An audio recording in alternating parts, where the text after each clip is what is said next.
Good morning, everyone. It's my pleasure to welcome you to this exciting workshop on past management. Yeah,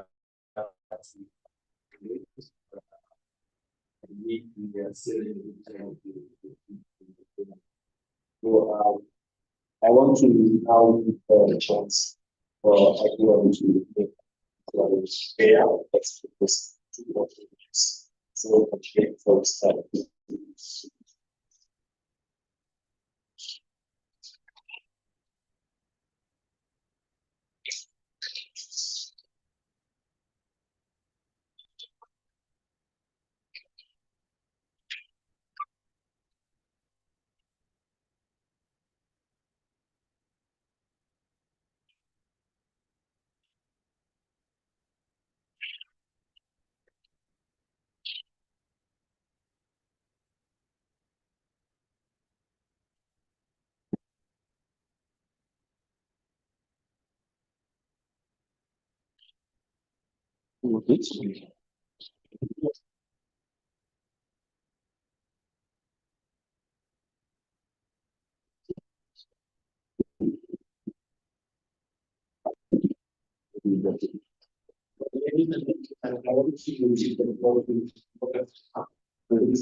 welcome the next.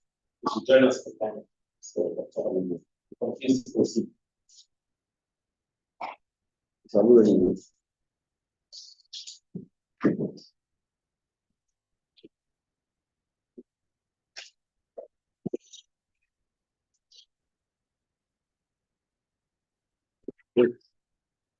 Yes, Abu, you can speak now. We are ready for you. Okay.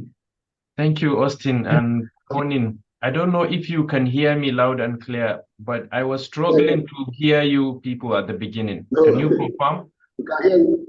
We can hear you clearly. I see you as well. Yes. Okay. Thank you so much, invited guest. I don't know. I don't see a lady. Gentlemen. because I do not hear at the beginning the introduction, so I don't know who is on the table, but I would like to recognize the presence of officials from the Ministry of Agriculture and Food Security. I understand also ICRISAT is represented. You are very welcome. Other participants that come to the meeting, you are very welcome for finding time to also be part of this inception meeting. I'll just quickly give you a background. I'm sure subsequently in the agenda, the project focal person would give you a bit more overview of the objectives and deliverables of this very important project. So sometimes late last year, we received a request from the Federal Ministry of Agriculture to support the ministry in identifying a suitable model for developing a crop pest early warning system in Nigeria. You are all experts. I do not need to stress the threat or the problem of crop pest in the country, particularly the fall armyworm and other devastating priority crops, pests rather, that affect crops in the country. So with the support of the Bill and Melinda Gates Foundation through FAO's South-South Cooperation, we have gotten a planning grant to support the Ministry of Agriculture in conducting a gap assessment that would ultimately lead to designing a crop pest early warning system that would provide information early enough for no-regret interventions in addressing the threats of pests, particularly those that affect priority crops in the country. The idea of this project is to work with the expertise of China, which is one of the countries globally that had been able to develop and implement a very successful and efficient early warning system for crop pests. So the idea, again, is to work collaboratively with experts that are based in Nigeria and experts based in China to work out a modality that would help in designing a system for early warning for the priority crops that is to be identified through these meetings that we are just starting today. Secondly, the model, hopefully, if developed, would serve as a baseline for further grants and investments by the Bill and Melinda Gates Foundation to invest in operationalizing the crop early warning system. So with these very few remarks of mine, I hope the meeting would continue to discuss more objectives of the project, but from a remarks perspective, really is to thank you very much for finding time to join this discussion and to wish you as well very happy discussion, but to encourage you to please contribute your expertise in identifying perhaps the priority crops that this design should target, but more importantly, also to share the existing gap, the institutional challenges, and the institutional setup that would be very useful to consider in putting together a terms of reference for this work and for the ultimate design of what would be perhaps a model for crop early warning system based on your national expertise. So with these few remarks of mine, I would like to end here and thank you so very much for your participation. Thank you, and over to you at the meeting room.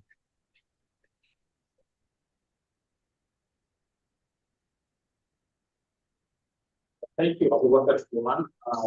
I think we skip one line on the agenda. We have to introduce ourselves for us to be able to identify each other by names. So I want us to have a quick round of introductions. Then we can invite the representative of the permanent session. So that is let's start from the right. I am Dr. Oladipuji Gazola.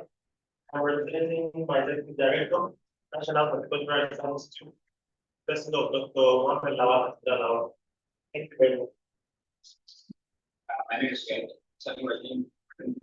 So I said also that I It's not the next speech of the people.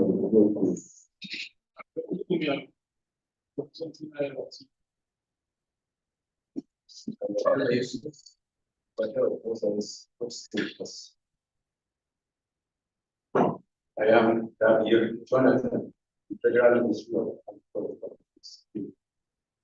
So, government.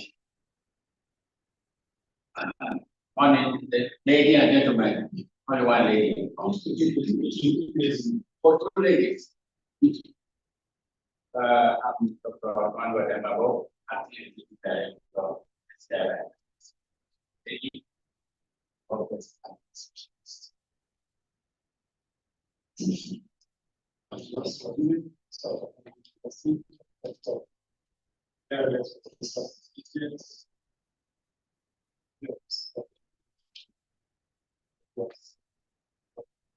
You have user experience previous. Good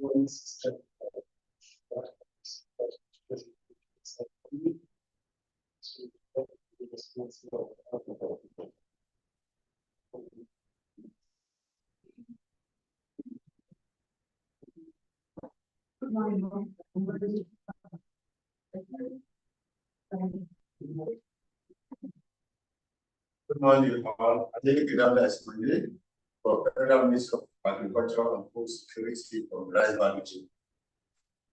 Good morning, everyone. I would drop us on to this my name.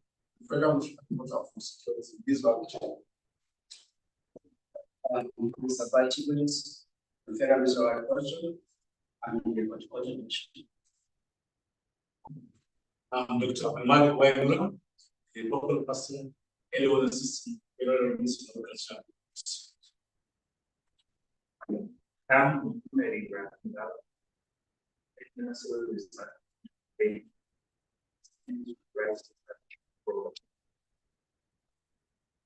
My name is Mohamed Program Operation.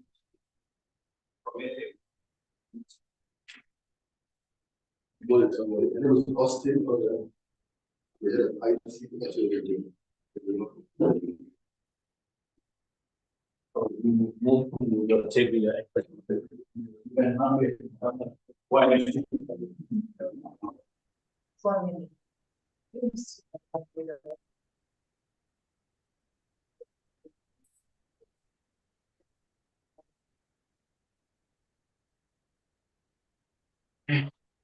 Good morning, everyone.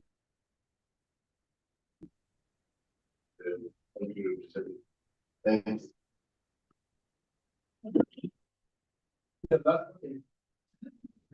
I'll be the last. Look at this. Ramon Balardi, the director of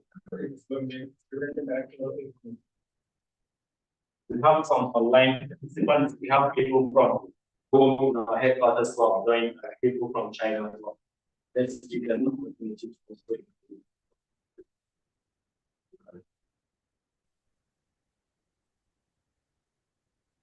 Yeah, we're waiting for you. Okay. I see. Good morning, colleagues. My name is Jian Jiang from FAO headquarters, South and Triangular Cooperation Division. I'm a program officer and in charge of this project, which basically connect Nigeria with the Chinese experts. It's great to have you here. Thank you. So, Dr. Tu?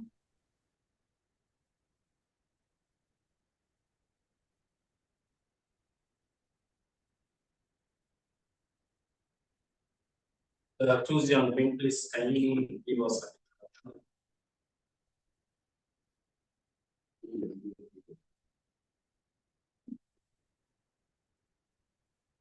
Dr. Tu, we are waiting for you.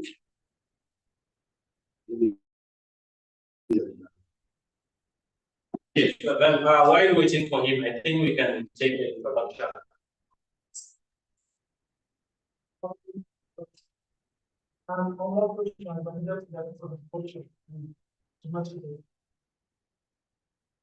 So my name is Gary Mohammed Gauna. I'm the project manager of this project. It's my pleasure to have you. Looking forward to having fruitful discussions.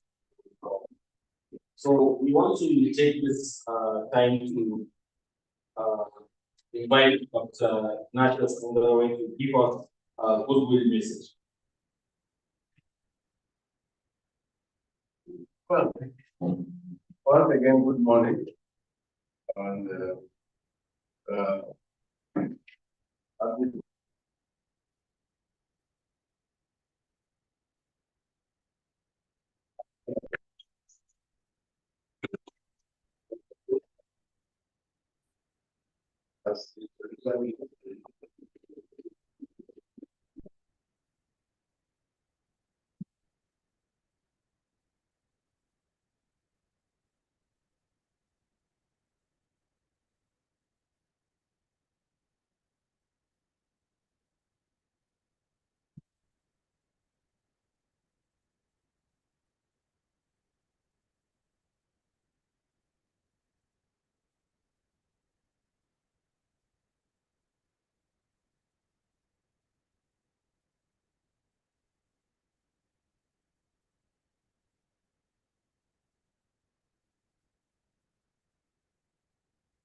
National Agricultural Technology and Innovation Policy, that will find sustainable and innovative solutions to nutrition challenges. The Federal Ministry of Agriculture and Food Security will work closely with stakeholders in the Nigerian agriculture and allied services sector to achieve sustainable economic and social change. Therefore, this technical consultative meeting on pest management through an early warning system in Nigeria is born out of desire to ensure food and nutritional security, create wealth and job opportunities. It is important to note the recent support of FAO in Nigeria in developing an integrated pest management and bioregional control basic pest management implemented from 2017 to 2018. The project established parasitoid house for feeding of predators that for fall animal and the total as the National Agriculture Research Institute, IHOS, Ibadan, for production of biorational solution for the control of the tomato and maize pests. FAO has equally supported the federal government of Nigeria in the control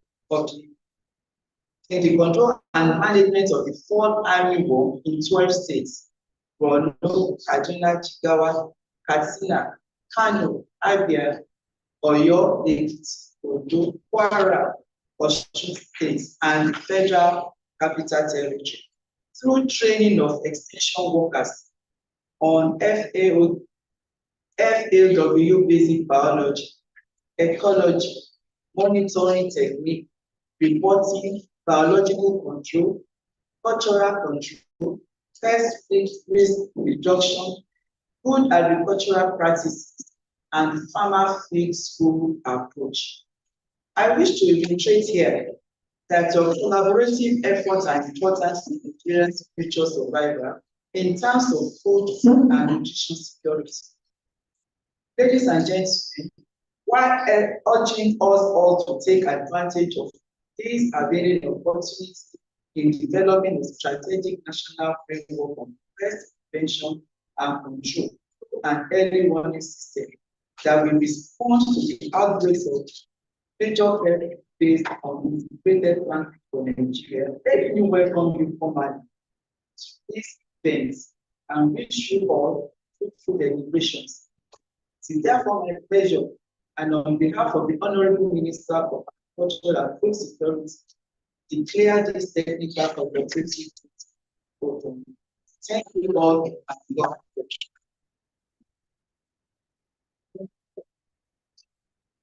you. Thank you very much for this advice. So, ladies and gentlemen, I think it's about time we have in the technical sessions of our workshop. So please, you can make yourself avail yourself to the table and ask your questions. Very effective.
Yeah, something.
Yes.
Hey, come, bro. Don't put that one up. That one, don't put it up.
I don't think this is.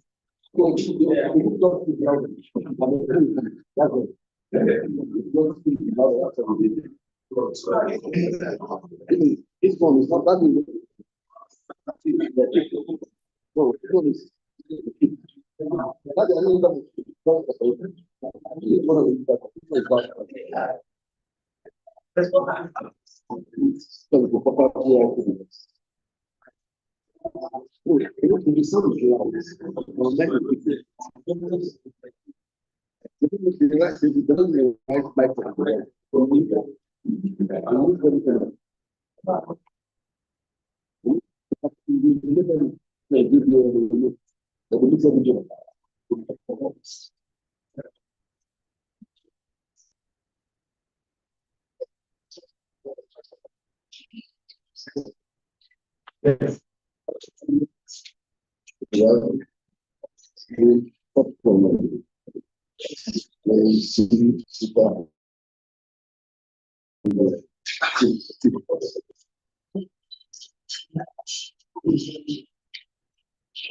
what you can do? Eh?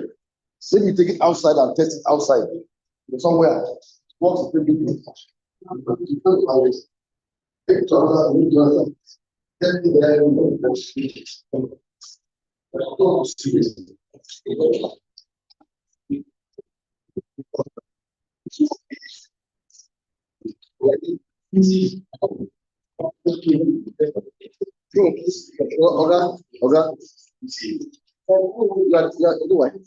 You're not listening. One is program. So one after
Just a presentation.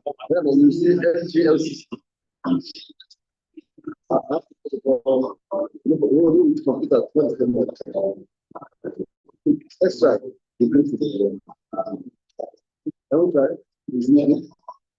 You see files. NGS. He's already sent me the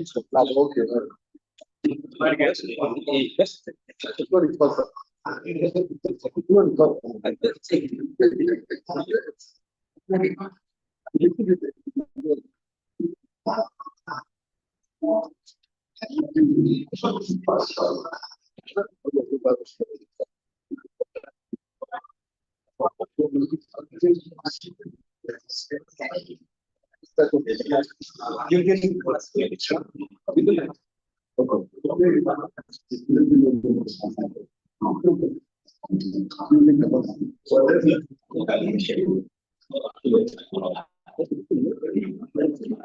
No, what was that? Look like. I'm like, somebody like what we do like I don't know, that change. It's easy there. And you're gonna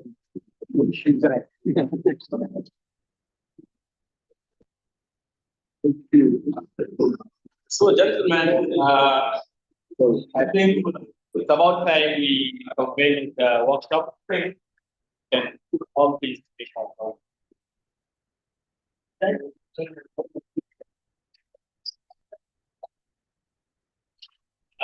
So, the next on the agenda is to give an overview of the project by Abubakar Suleiman, but because of the time constraint, he took the opportunity to give the welcome remark and then the overview of the project all at once, so that we can be able to save time for the next presenter. So I want to call on Professor Alex Adami to give a paper presentation on identification of the existing gap in Nigeria between current capabilities of crop early warning systems such as awareness, emergency preparedness, rapid response systems, and a well-functioning early warning system in other countries. So please, Professor, would like to.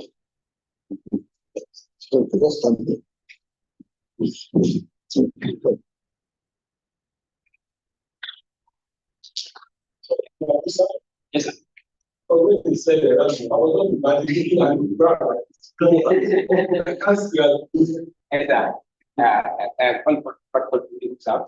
My name is Samuel. I'm also presenting on behalf of Suarez. So now, I'm going to be absent. Attending another conference. So the title of the paper is Identification of Existing Gap in Nigeria on Crop Pests Early Warning System. Way forward. So the paper, going to look at the outline, those are the outline of the paper presentation, which we are going to look at question, so invasive pest area, pest management, effective pest management, area-wide pest management, pest monitoring, early warning system, way forward, and also next. So food security is a major prerequisite for human well-being, national prosperity, world peace and development. Nigeria has a total land of 910 775 kilometers, more than 210. The country has about 70.8 billion hectares of agricultural land. The maize, rice, sorghum, water as major crops. Agriculture contributes about 2% of Nigerian GDP. The sector remains the largest employer of labor as of 2020, 36% GDP. So more than 80% of Nigerian farmers are smallholder farmers. Nigeria allocated only 1.8 of its national budget to agriculture, which is very low. That's what is sustainable food declaration. So Nigeria spent about 2.8 trillion on food items in 2019, which is more than half of total household expenditure. So agriculture in Nigeria is divided into 4 segments. Number 1, we have crop production, we have fishing, we have livestock, We also have forestry. Crop production remains the largest segment and accounts for 87% of total output. The major inputs include wheat, sugar, fish, milk, and the exports including sesame, seeds, cashew nuts, cotton, etc. Nigeria remains a net food importer, agricultural cash deficit, widening with exports exceeding exports. So those are the challenges affecting Nigerian agriculture. Example: lack of access to finance, social shortage, violent conflicts like Boko Haram and 23, outdated system of agriculture, poor value share addition and supply, high cost of production, climate change, which increase the outbreak of pests and disease. Yes. So there is recently there's a pest. There are so many pests that invade in Nigeria. Several of the persistent pests and diseases enter Africa unnoticed and is now spreading fast, causing serious damage in many countries. Pests and diseases such as fall armyworm, bacteria Eputa absoluta, cassava brown streak virus, maize legal necrotic diseases, and most recently fall armyworm sitting and destroying our crop recently in Nigeria. So now the paper started with the pest. The participants need to know what is pest and what are pests. We define the pest as any living organism that can cause harm, damage, nuisance, crop, plant, animal, human, and also environment. Insect pests and disease account for over 60 to 70% yield loss if not controlled at a farm level. So there are strategies to manage the insects, the weeds, the fungi, the virus, bacteria, mammalian pests, so that to support the crop against the loss, both in quality and also in quantity. The pest management used by the farmers, usually farmers use physical methods, biological methods, and the most common chemical methods to control their pests or devastating pests. There's what we call integrated pest management. This one is a comprehensive approach to pest control that uses combination of tactics to reduce pest tolerable level while it tries to maintain the quality of the environment. So in integrated pest management, you control the pest, you reduce the pest population to a lower level, and also try to maintain the quality of the environment. In IPM approach, we can apply both IPM approach can be applied both in agricultural and non-agricultural settings, like home, like garden, also workplace. IPM takes advantage of all appropriate pest management options, including but not limited to judicious use of pesticide. Because farmers now usually immediately when they observe a pest, they start applying pesticide or chemical to reduce their population. Next. So in IPM approach, there are some factors that need to be looked. For one, monitoring. The farmers need to monitor the farm, and also identify the pests. You have to monitor the farm. If the pests are there, then the pests can cause damage to yield loss. They can cause also damage and also can cause yield loss. Number two, to set the action threshold. Like you need to know the economic injury level, the economic damage, and also economic threshold. And also look at the prevention, control, and at the end of the program, you need to evaluate whether the practice used by the farmers is profitable, is not profitable, has to evaluate the program.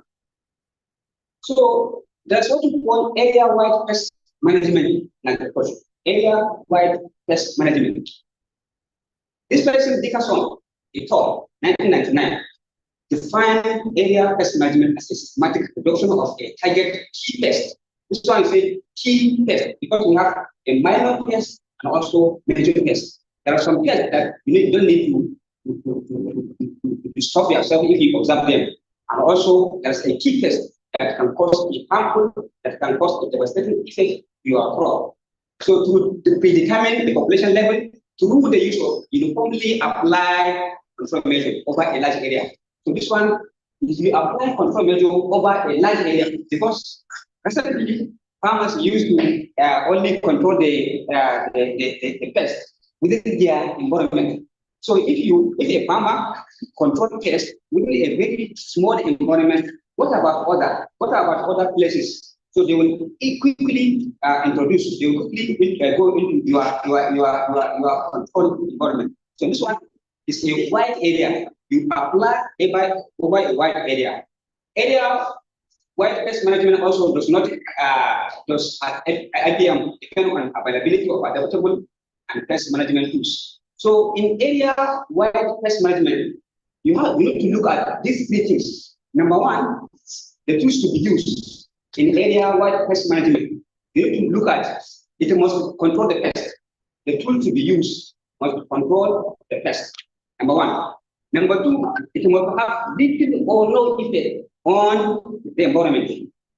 What you need to apply to control the pest, you need to be cautioned so that it will not affect the environment, and also not become residue on food products. Those three factors need to be put into consideration before area-wide pest management. Next slide.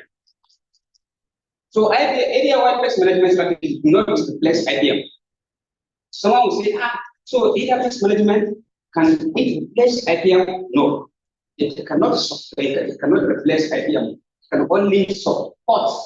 It can support what the IPM in what the reduction of pest population. So the technologies that can be used depending on the situation in area pest management approach includes the use and application of biological control. Use biological control. This one is known to us. You can use parasitoid, the pathogen also, the predator can be used at all other beneficial organisms to reduce the population of what? Of insect pests to minimum level. You can also use an application of biologically based methods. There's a difference between biological methods and biologically based method of pest management.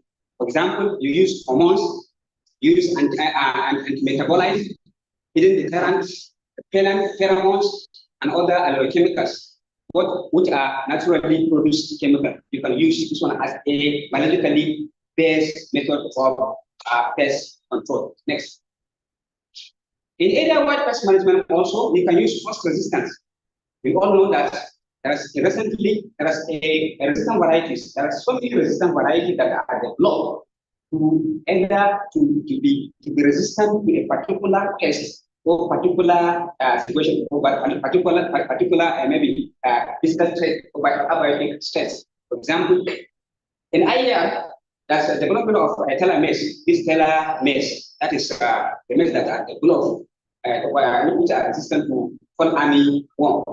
And also they have BT cowpea. The cowpea that are resistant to what? To fall borer. They are all GMO and they are resistant varieties. You can also use functional practice. There is an application of tactics such as crop rotation. This crop rotation are also used by the farmers to reduce population, to manage population of pests. Farmers usually use cropping, tillage, cover crop, fertilization, removal of crop residue, and other field sanitation, alternate planting, and also harvesting. All these are used by the farmers network to reduce the population of insects. They also use physical and mechanical control, such as use of trapping or greenhouse trap, and other physical methods are also used to make sure that the insects are not there. They are not there so that they will cause damage to our crop. Next slide. So here, we try to define or to differentiate between area-wide pest management and other conventional IPM. There are two things, the area pest management and also conventional approach of IPM. So it's number one, in area pest management, it treats all habitats of pest infestation. All habitats of pest infestation. Well, in conventional depends only on valuable entries like a crop, like livestock, not only a particular area. Number two, it is implemented by an organization like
all those insects and their natural enemies, fundamental tools as a fundamental tools of IBM for taking management decision. So in monitoring, it gives estimation of changes in the insect distribution. When you are monitoring, when you are monitoring the insects, help with what? To know the insect abundance and also distribution of the insect in a particular area or particular region. It will also give information about the insect. Monitoring, because of course you cannot control particular insect, but let you know the life history of the insect and also know the insect. And also the influence of biotic and abiotic factor on the population.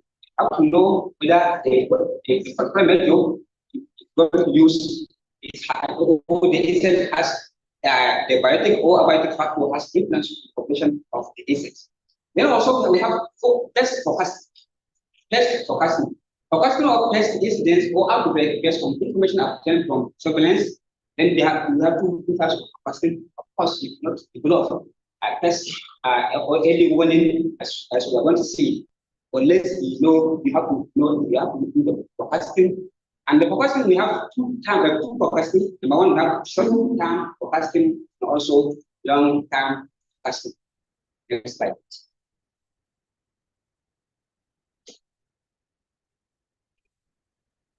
Next slide.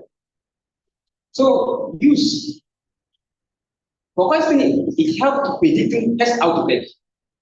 When forecasting, it will help you to forecast or to predict the pest outbreak, and also which control measure to be used for the insect, and also suitable step at which control measure. It will also help you to know at what stage can you apply control measure.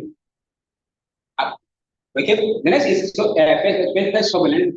Surveillance refers to the constant watch on the population dynamics of pests and it is incident and damage on each crop at fixed interval, and also to advise farmers take a timely measure. This one is known by the farmers. Then the next is objective of the pest surveillance. Number one, to help you to know the existing and new pests. Surveillance to help you to know what are the existing pests. What are the new pests, like invasive pests, like fall armyworm, like fall armyworm, Tuta absoluta, and other invasive pests. To also help you to assess the population and dimension at different growth stage crop. But three, it helps you to study the influence of weather parameter on pests. Also to study the changes of pest status, as a minor pest and also major pest. Some pests are minor, but due to environmental condition, or due to the change of environmental condition, they can change to what? A major pest. So we have to know this. Then to assess the natural enemies and their influence. There are natural enemies either to facilitate or to have the natural enemies so that to fight or so that they will reduce pressure of pests. So it will help you surveillance. And also the effect of new cropping pattern and varieties on pests. So now, that's what we call this early warning system. Early warning system. The recent inclusion of fall armyworm, that is Rotera Putfeda, in sub-Sahara Africa undermine effort to increase agricultural productivity. The impact of invasive pests such as fall armyworm, desert locust, disrupt ecosystem. This one is known that they disrupt our ecosystem, threatened biodiversity, and also burden agricultural system. So fall armyworm causes intensive yield loss due to its ability to feed on over 80 different crops. This pest can feed on different crops, like they can feed on maize, sorghum, grasses, rice, and cotton, and so many. So agricultural investment in seeds, equipment, fertilizer, and other inputs, systems affecting vulnerable producer and food security, and also livelihood as a result of this fall armyworm station. Yes, sir. So farmers usually employ or usually use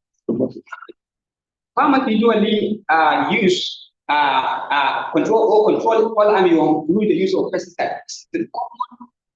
The common way of farmers to control pesticide. Everywhere you go, they say you're going to apply pesticide. So they use pesticide, any plant, applying sand, some are even applying sand to control the population of this fall armyworm.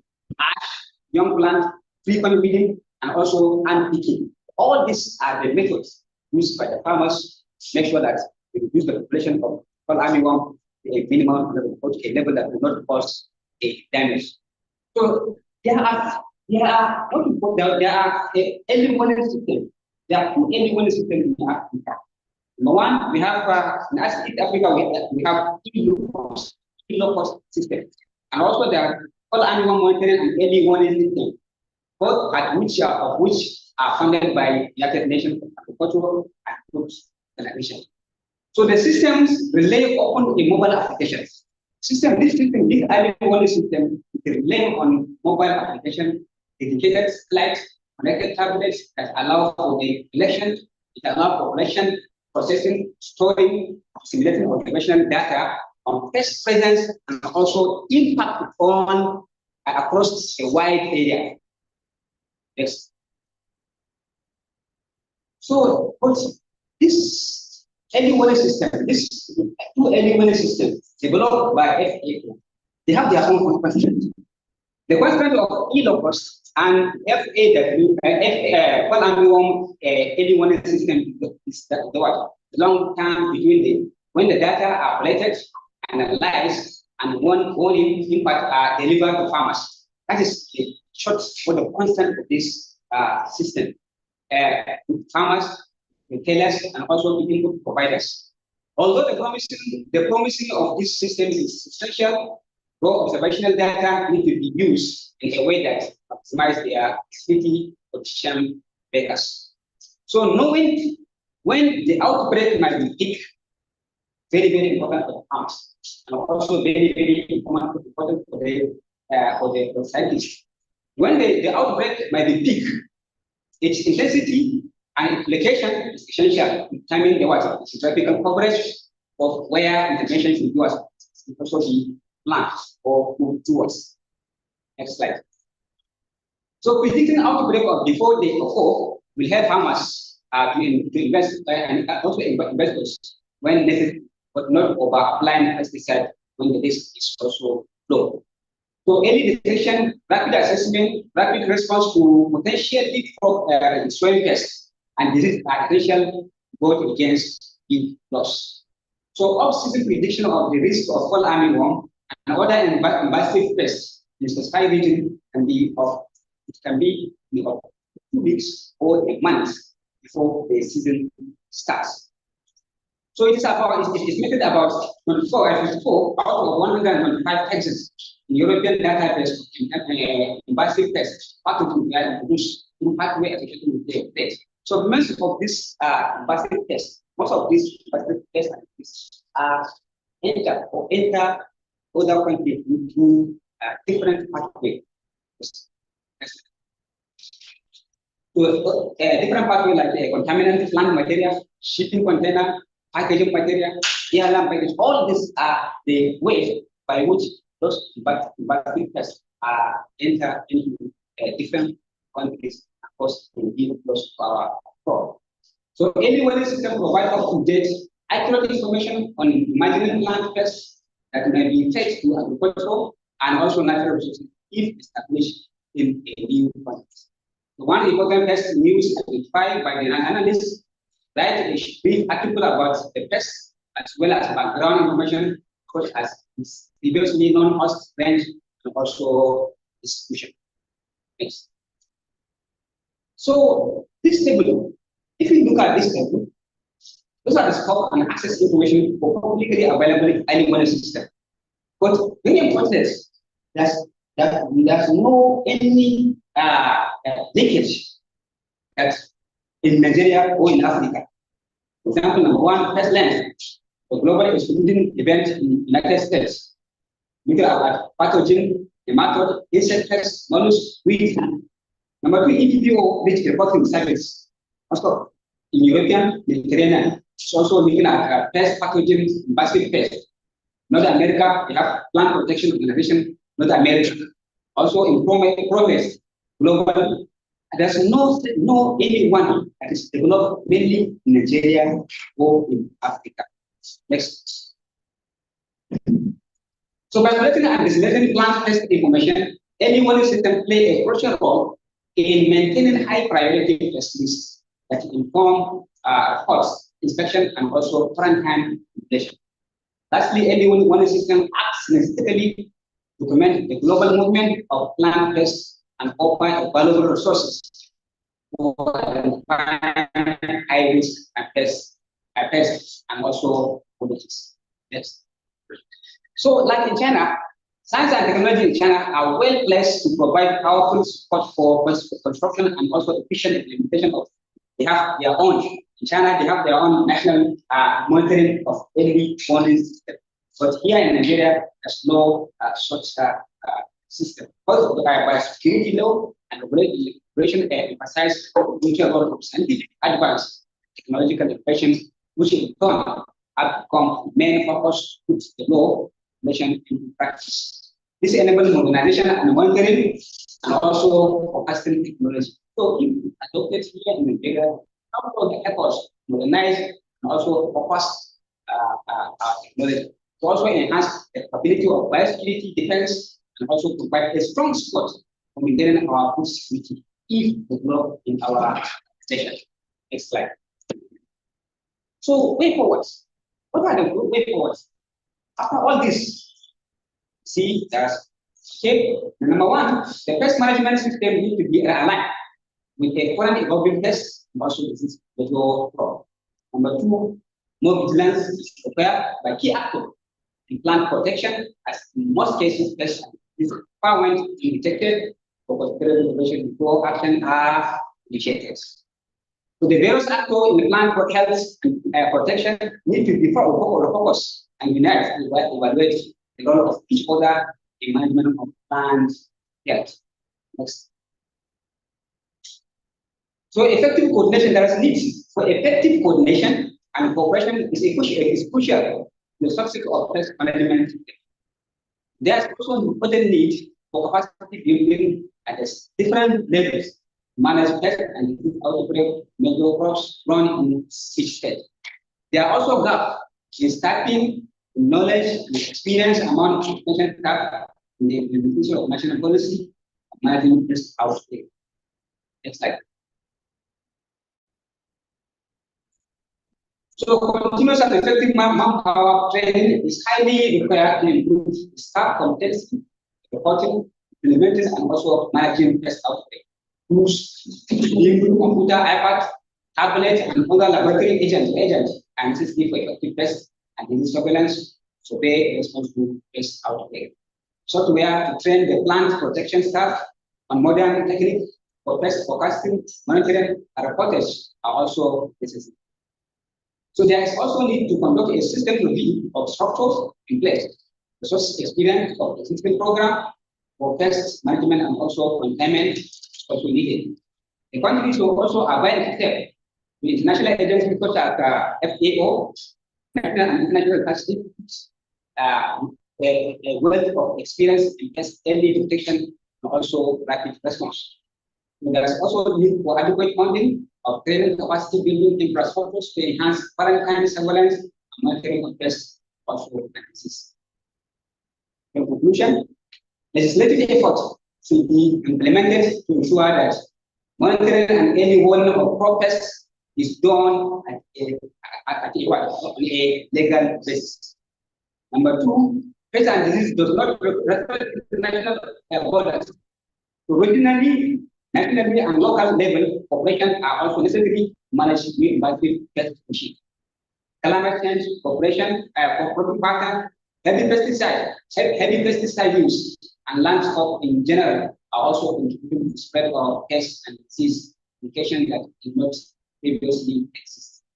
So much emphasis should also be placed on timely pest reporting, inspection of consignment at the point of entry, risk analysis, improve policy, public growers awareness of pest and disease outbreak, and pest forecasting system. Okay. Thank you for this.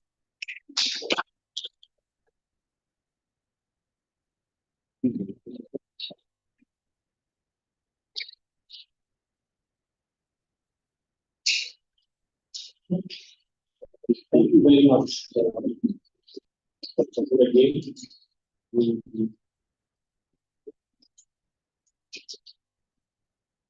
Are you going to give the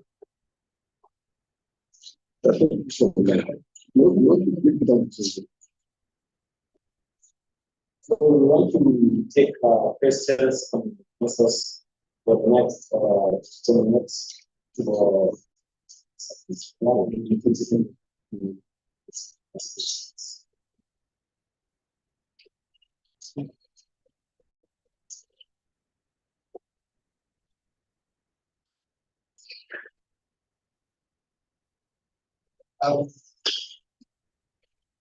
thank you very much because you actually said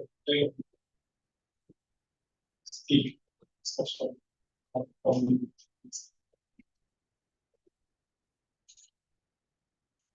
what you are trying to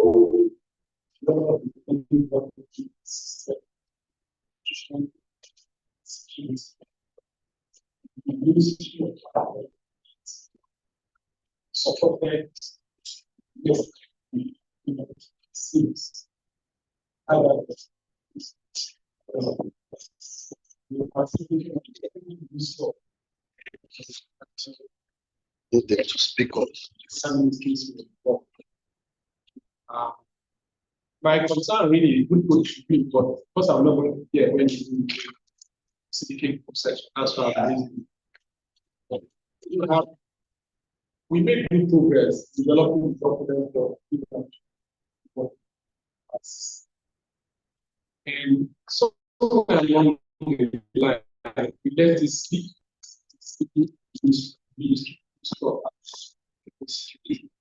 Now, are we likely to do things different? All of us, especially for all of us, because when total absolute came, tomato went to 40,000 naira per basket. Sure, some of you remember it.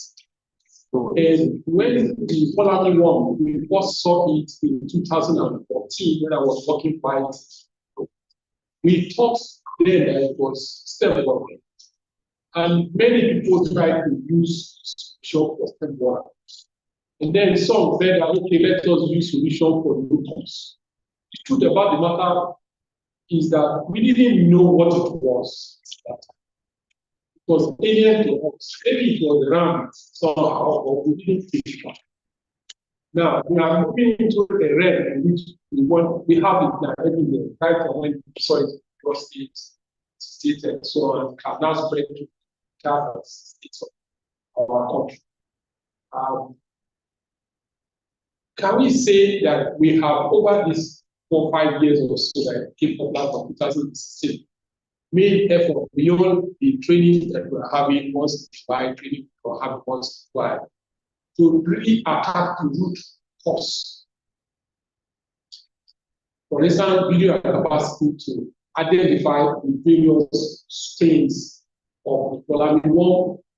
If you see different strains, we will have a documentation on various strains because we know that in following what we said, when you are using certain pesticide or control measures, it transforms itself to become resistant. We have the capacity to even get those transformations now, because if we don't, discovering that it is there is only a small part of the problem, but actually building our capacity to control it is not. So what are we going to do differently? All of us that are within the Ministry of Agriculture, National Planning, and so on. What are we going to do differently so that if we develop we can fund it to operate? Because any further disaster that we already have now, we already have minors in this. So additional minors for physical, which was pressure for us. What are we going to do? I hope that it may not be response but the response that we all need to collect, give ourselves and put it on people of our ministry and say, this how to go now. This is one point I want to make. The second one I like to say is within the research system itself, over time, we tend to lose capacity to do. Like when you start with genes, or even great resistance, or even tolerance in some of our materials. I'm happy that this is here. Where is the okay, yes. I'm happy that he's here. Many of the materials that we have is we didn't actually make those processes. Let's say last year. So if English has stopped working, we will not have any kind of resistance that will be so or millet. If IT is stopped working, we will not be able to kind of build the resistance or tolerance in our mills.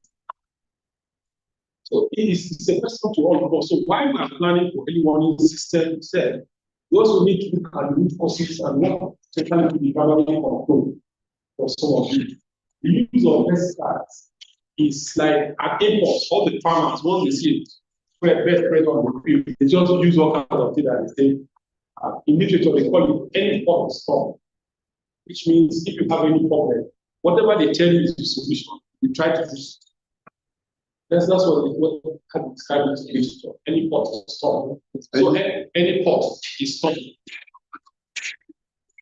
So our farmers responded to it, our scientists responded to it. I, even working nights, we responded to that. Thought it was temporary. And we tried to use pesticides for temporary. When we realized it didn't work, we started asking questions. Now, many farmers were not watching what was happening to their crop. I mean, the pest itself. They were just watching what was happening to their house. The crop I'm spraying is not working. And the first thing that they said, the report that came up to us in the area was likely that the pest are now too much fake chemicals. That's what came to us in the area. And because at that time also, I was coordinator for the APS, performance of the and you go and do those reports, you will see the rating that we gave to failure rate of pesticides. Because it was very accurate. That was what the farmers were telling us. But it was just that they were new pests. And the control measures and the chemicals that we require were very different. So it's important. I'm so happy that so many young people that are here, you know, we need to go back to the building. If anyone trying to develop or my prayer is that all of us will take the opportunity to really look at those things that will count going forward. Beyond the ad hoc measure, let's conclude it and stop. What happens to all of us?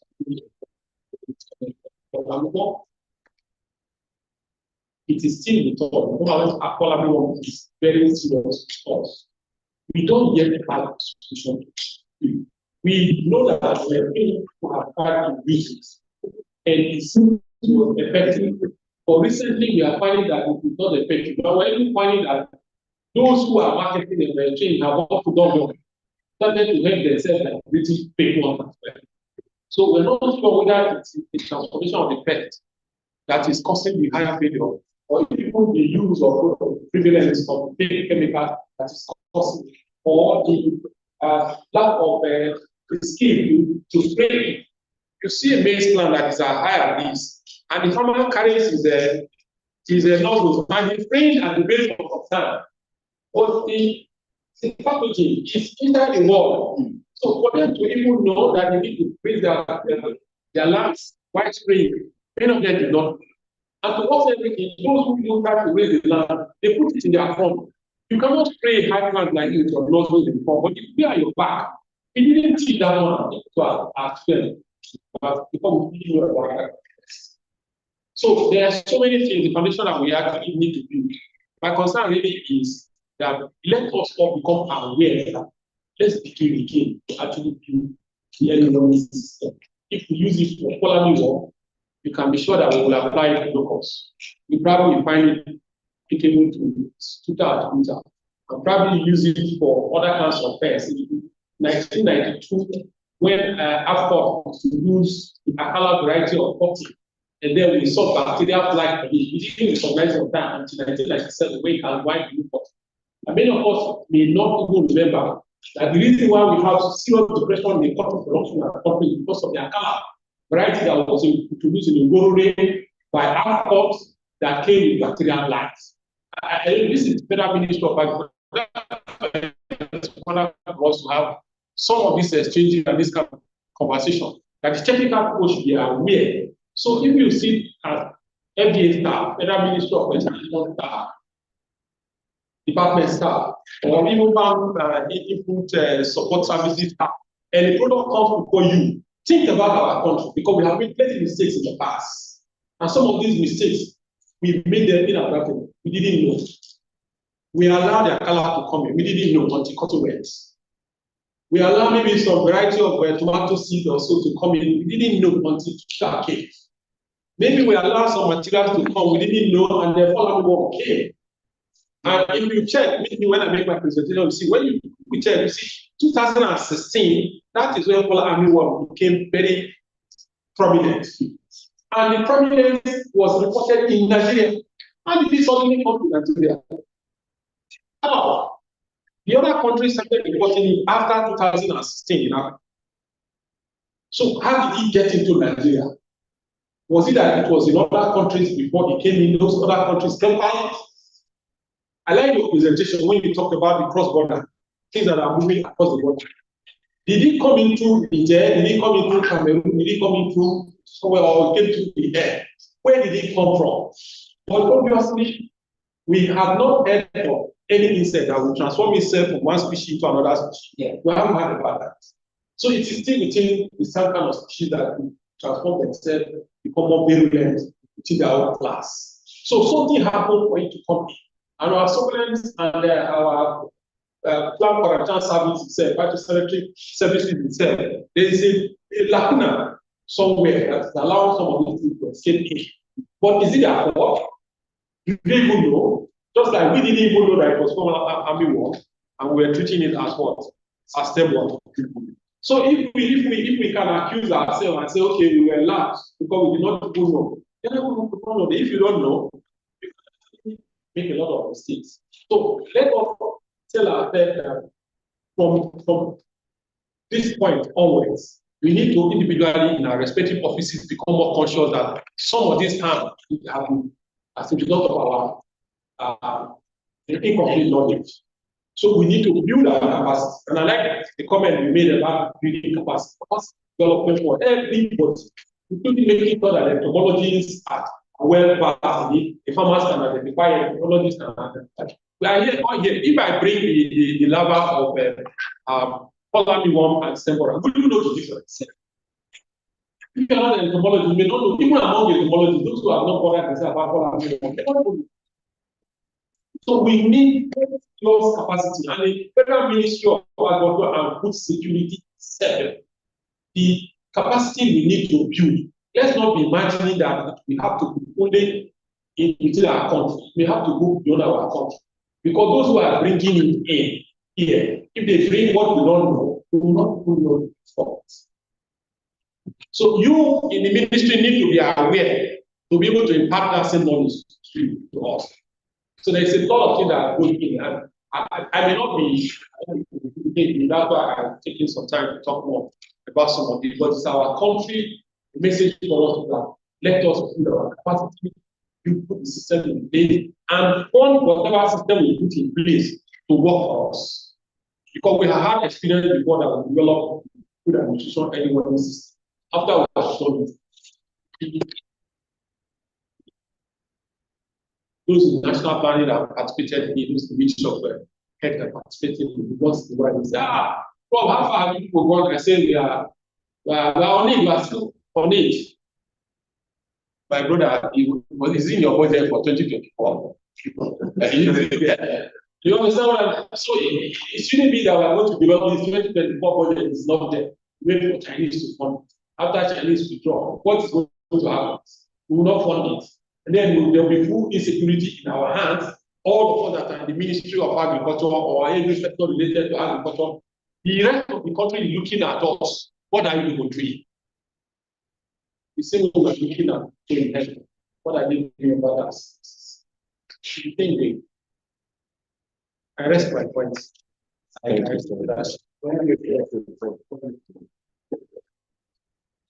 is go on. Okay. Rob, you know, a good analysis. The president has also done your the paper. I'm not going to any matters, but at one point, the community that and there are also issues that brought up against of pest. Well, he has mentioned about different types of pests. The pests, the weeds, the pathogens, the humans are also part of it. The animals are there, parasitic plants. The issue is talking about the black quarantine issue for the sanitary measures because of porous border. Even the animals that are coming in, you can carry some of these pests with them. The smuggling of grain, this country can carry this pest, the pathogen, so on and so forth. But the issue here is we are good at drawing programs where other countries will come and take and use. Take the issue of training and assistance, which is extension services, MTRL, where you get all this information from farmers. Well, almost the project here. President is the National Extension Research in the that are called that. But it's not working. But people look at the now, National Research Program that came, then we put programs, refills. And so on, where are they? No. So how we set up programs? We don't set up one kind of array. Don't set up other kind of things that some we can follow. And we also don't include some of the things the budget for the whole program that is because challenge. But it's not his fault. Is there anything presented to present with a budget? So I think FAO through the South Corporation and the Federal Ministry of Agriculture has done the right thing at the right time. I'm a proud protected budget. I've done a lot of aware international organizations. I work with some of them. See line and end up as a profit money. I think money crop protection business. And this is that approve our protection whatever. In Nigeria, here, that alone, the approach is very only become a military protection. It's not in the and here, very soon, during a 4 year time, I will be out of that. So I think we have to be serious with what we're doing.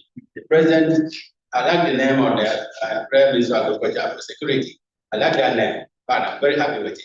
And the ministers that are there, I think that know what they're doing and what they will do. The Foreign Secretary out on it. So I think the speech that they gave me was the Foreign Secretary. Very, very hard. So as we're here, we do not just talk about home army homes. That was for what you call it a post-harvest break.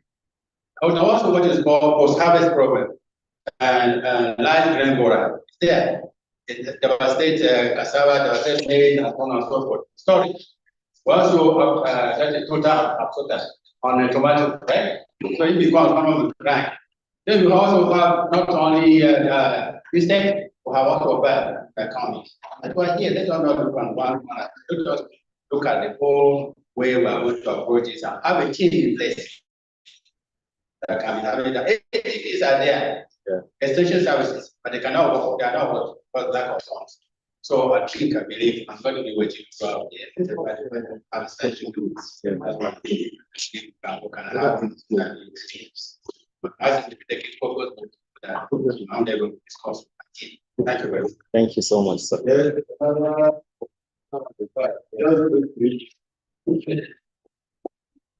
Thank you very much for that. And the other discussion from the police.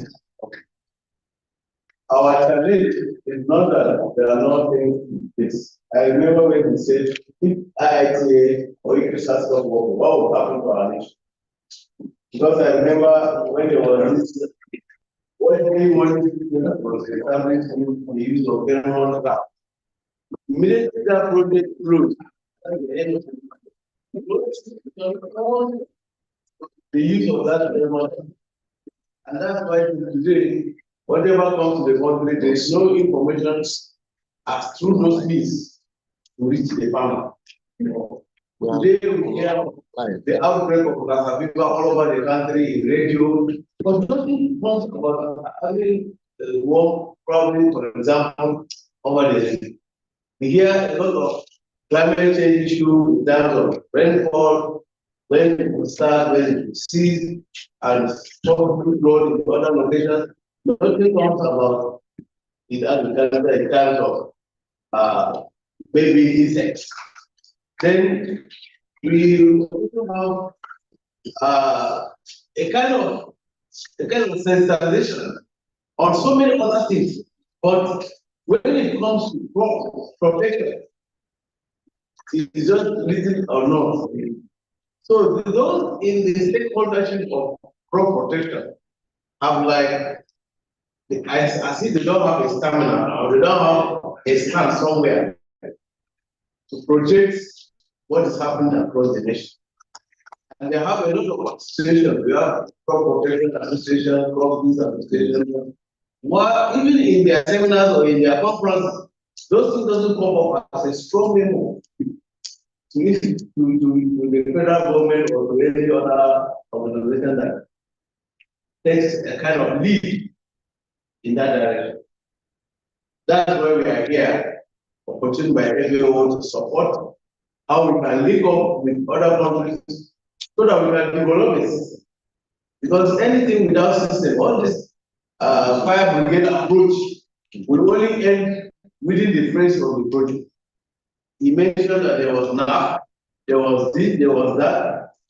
It was done for a period of time. And when nobody comes back, how do we run that?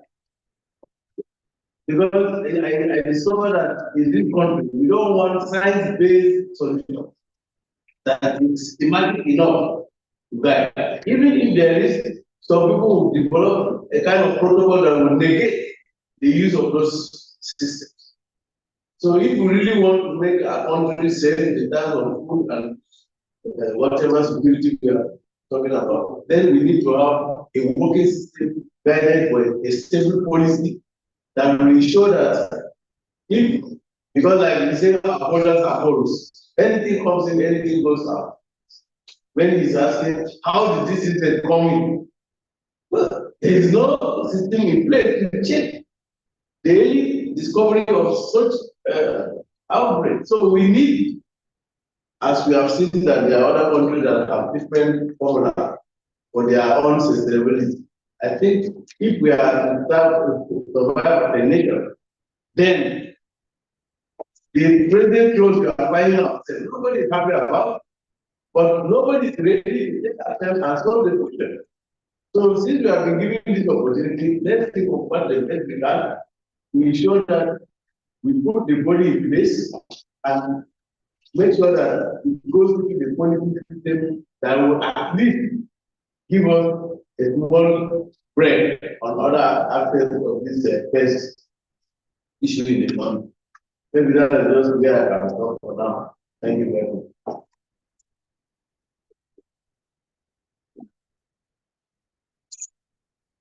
think mentioned the major challenges, problems, all of you. Would you want to respond to some of the comments or? Yeah, you understand. You are the one program that we take. What are the programs for the people of sponsorship from World Bank or any other? And probably does not going to make the provision for when now here, with a lot of vehicles, people are working with vehicles, and interested in sustainability of the city with extension service. With the World Bank law, so many vehicles, so many things, and some of them are lying there with the process. So I think the ministry, we also now the best forms of complete the program. As we did World Bank, or even continue. I think it's very important since we have people from the culture to take ownership of all this project and initiative going forward. Because I think sustainability is very, very important. If we don't take ownership of these projects, there's no way we can take these projects. So this is quite very important. So, thank you very much. Thank you, presenter, for the beautiful items. One thing of concern me to about others. Custom officers have a lot of problems. Look at the vision, trying to see how all this comes to the country. That's all this legal order. As of recent, I became so worried about the policy that whether women want to come in and all those things. Most people don't have other things. But rice will come in, rice have been stored over years, some contaminated, it comes into the country. I think at the same time as we gather here, some of these individuals that will have personnel here, the custom officers, quarantine services, are supposed to be part of it. The ministry will make policy that will be output. If they are not here, this thing what we discussed here, going to go on. According to products, we have a lot of things coming into the country. Staff which are of state primary states where it has come from. Has caused a lot of what you within a farmer benefit. More trainings that will come more like United have some of those passengers on the ground. Also contribute to their product. They will have their own challenges. But when they are here, they are views, they need to get information and take it to the right problem. Thank you. Thank you so much. I think going forward, since we will have a discussion around migratory habits, going forward, maybe our next trainings workshop all the tip services, custom services to understand or to give them a better idea of this executive problems. Way or how to tackle these problems. Thank you so much. We have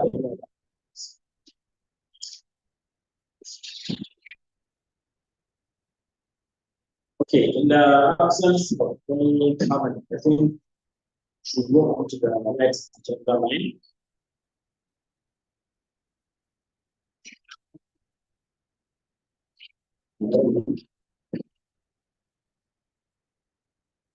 Which is the second paper presentation by Dr. Rupo.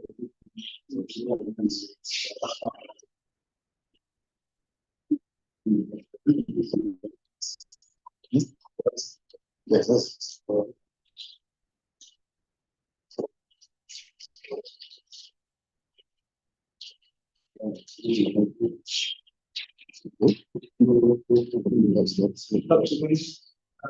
Mayor, these are come. I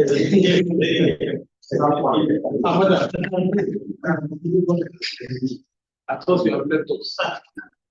So we'll be presenting, I want to start with the tutorial. So, look like this.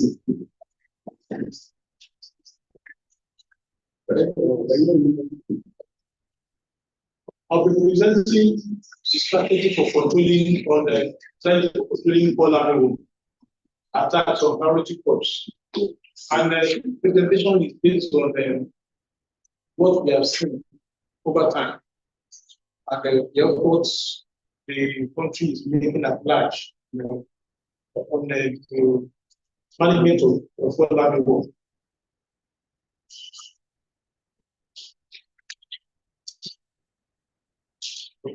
So the outline of the presentation will look like this. We have the introduction of the economic impact, which is very important to us and the farmers. We want to know the enemy by knowing the form they take and how, when you know the enemy, you know how to deal with them. Then we want to look at the early detection and monitoring processes, like which is from the bulk of what I will talk about today. And what are the symptoms? But we also find out that most of the farmers, not now, don't know what's happening look like that. Don't know. Then we want to look at the control and management methods used by the farmers and the one that we recommended. We have case studies and success stories we have so far, the control of all. Then we want to look at what are the policies and regulations that can be put in place to manage this problem. Then the future directions and the research needs of the country. Then we conclude, and I also appreciate you for this. It's not easy to listen to first, but they are not money. Introduction. Follow me on. We have, I think they have told us a lot of strategies. Discovered that came to Africa and it was found in our 30 countries, 2018. Then it has a negative impact on the food security in Nigeria. I remember in 2016, we all came out and we are moving around the farm to look at how it looks like and how it can be controlled. There are losses going to the tune of millions of dollars in Nigeria, the early stage in 2017. Then several hectares are still protected in Nigeria now on a yearly basis. And we have a loss of about $52.7 million per state as we stand. Then it can lead to about 70% reduction in yield if we put all the crops together. Then an annual damage to Africa is going to billions of dollars. So economic impact, just like I've said, it affects the priority crops we have in Nigeria. We're looking at beans, soybeans, sorghum, cotton, sugarcane, cotton, and rice. And when you look at the agriculture, you can also say they are commodity crops in Nigeria, trading. So the cost of production is skyrocketing. From experience, found that at times it's even discouraging for farmers to control all level. What they have it on their food, they feel like giving up. And we also observe that compensation, in most cases, people may want to abandon the farm, look at other crops that can bring money. Because what is important to the farmer is what they are going to take apart from the food. So we found out that this has done a lot of damage. And because of this, the Millennium Development Goal, talking about using poverty, hunger, and food security may be in the right. If strategies are not put in place, we will be able to this meeting to see that we stop the menace of polar war. So how do we identify, just like I said, from experience, I was on the farm in early May and I asked, because the farm was just going into the production of agriculture, it's fairly new in this system. And I asked people around the village, you know what is called polar war? I said, no. I asked the Okada men that took us to the place, and they are also farmers. So they don't know anything, they are not about it. And I asked the man that is investing this money in it, said that doesn't know. There is army woman coming, you are planting this, just accept that prepare for so. found out that most of them they don't know. And I'm talking about communities around towards towards the border of the Republic. That's what I'm talking about. The whole other one is polyphagous, meaning that it can feed on so many crops, and it can move, a generation can move like 500 kilometers. And you can just imagine that from here to maybe around towards the border of Kwara State, the generation can move from here to that place. Just a generation. And in a cycle of 40 days, we have whole life of flame producing itself. So you can see the magnitude and the effect it can have on crops. So the rate of production is very rapid. The egg laid by the female farm will be up to 200 eggs and the life cycle. And the eggs are laid in batches of 100 to 200 eggs. So our climate favors the production. There's the production of polyamine, unlike other places, because the climate here is warm. So within 2 to 3 days, the eggs are hatched, and then you have the larvae coming up in 40 to 30 days, doing their work of feeding on the plant tissue. Then the last one of the adult is around 10 days to 2 weeks. So the damage of laying the eggs, the space of 2 weeks will have been done. 2,000 eggs laid already, then they are hatched. So when that one is gone, we have generation coming behind it to keep on the bad work they are doing. So the life cycle is 30 days, this part of the world, and doesn't have a diapause period. It is can just continue like that, no rest. And it looks like this. We have we can talk about polyamine, it's just small. Maybe I will put it like this butterfly that moves around in the night. Anything that moves a butterfly that moves around in the night is small. And they are okay. Thank you. Sorry. So the life cycle look like this. We have sorry.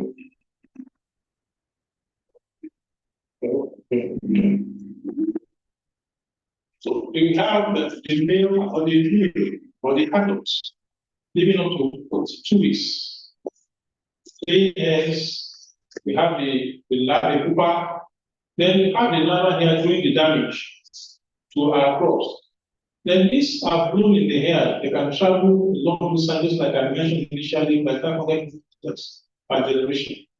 And we can have, apart from affecting the tissue, they can also migrate to the core, even to the root of the plant, the young plant base, and other crops.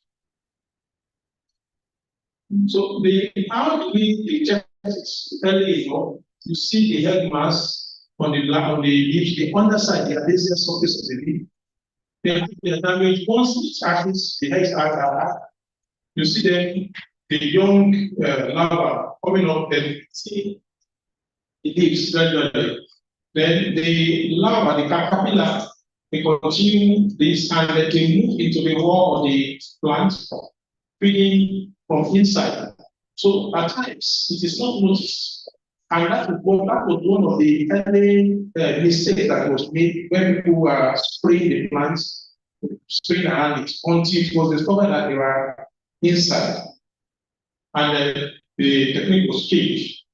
Then you can notice by seeing the grass, that is the structure on the inside the leaf around the sheets of the leaves. Then you have them, they have including their movement pattern, the feeding on leaves, the aggregation on plants, they will tend to feed on large margins and they progress inside to hide themselves. Then these are some of the things also see. You see the damage form and the growing points, see the place is damaged, the plant will go meeting or stunted. We have the sick maize eaten up. Yes. Then we have the shredded plant. The plant will look ragged. Then we can notice if we have a system in place to capture them. If you have like a pheromone system in place or trap, once you notice that you have the adults and all the adults you are seeing that are trapped are male, then you should know that the females are busy doing the damage. Then the night activities, they are very active in the night because they are nocturnal in nature. Then you have the plants dying at the end of the day. If the intervention is not forthcoming, you can see the plants. Okay, this is not again. Thank you. So it continues like that, and we are familiar with what it looks like on the field. We also appreciate it in this form. This is the early stage. We have the eggs laid under the plants. The initial damage done by the young larva. Then it looks like the window symptom. Once you see stuff like this on the people that the armyworm is around, then from afar, the plants will look raggy in this form. Then because as they are eating it, the plant is also growing.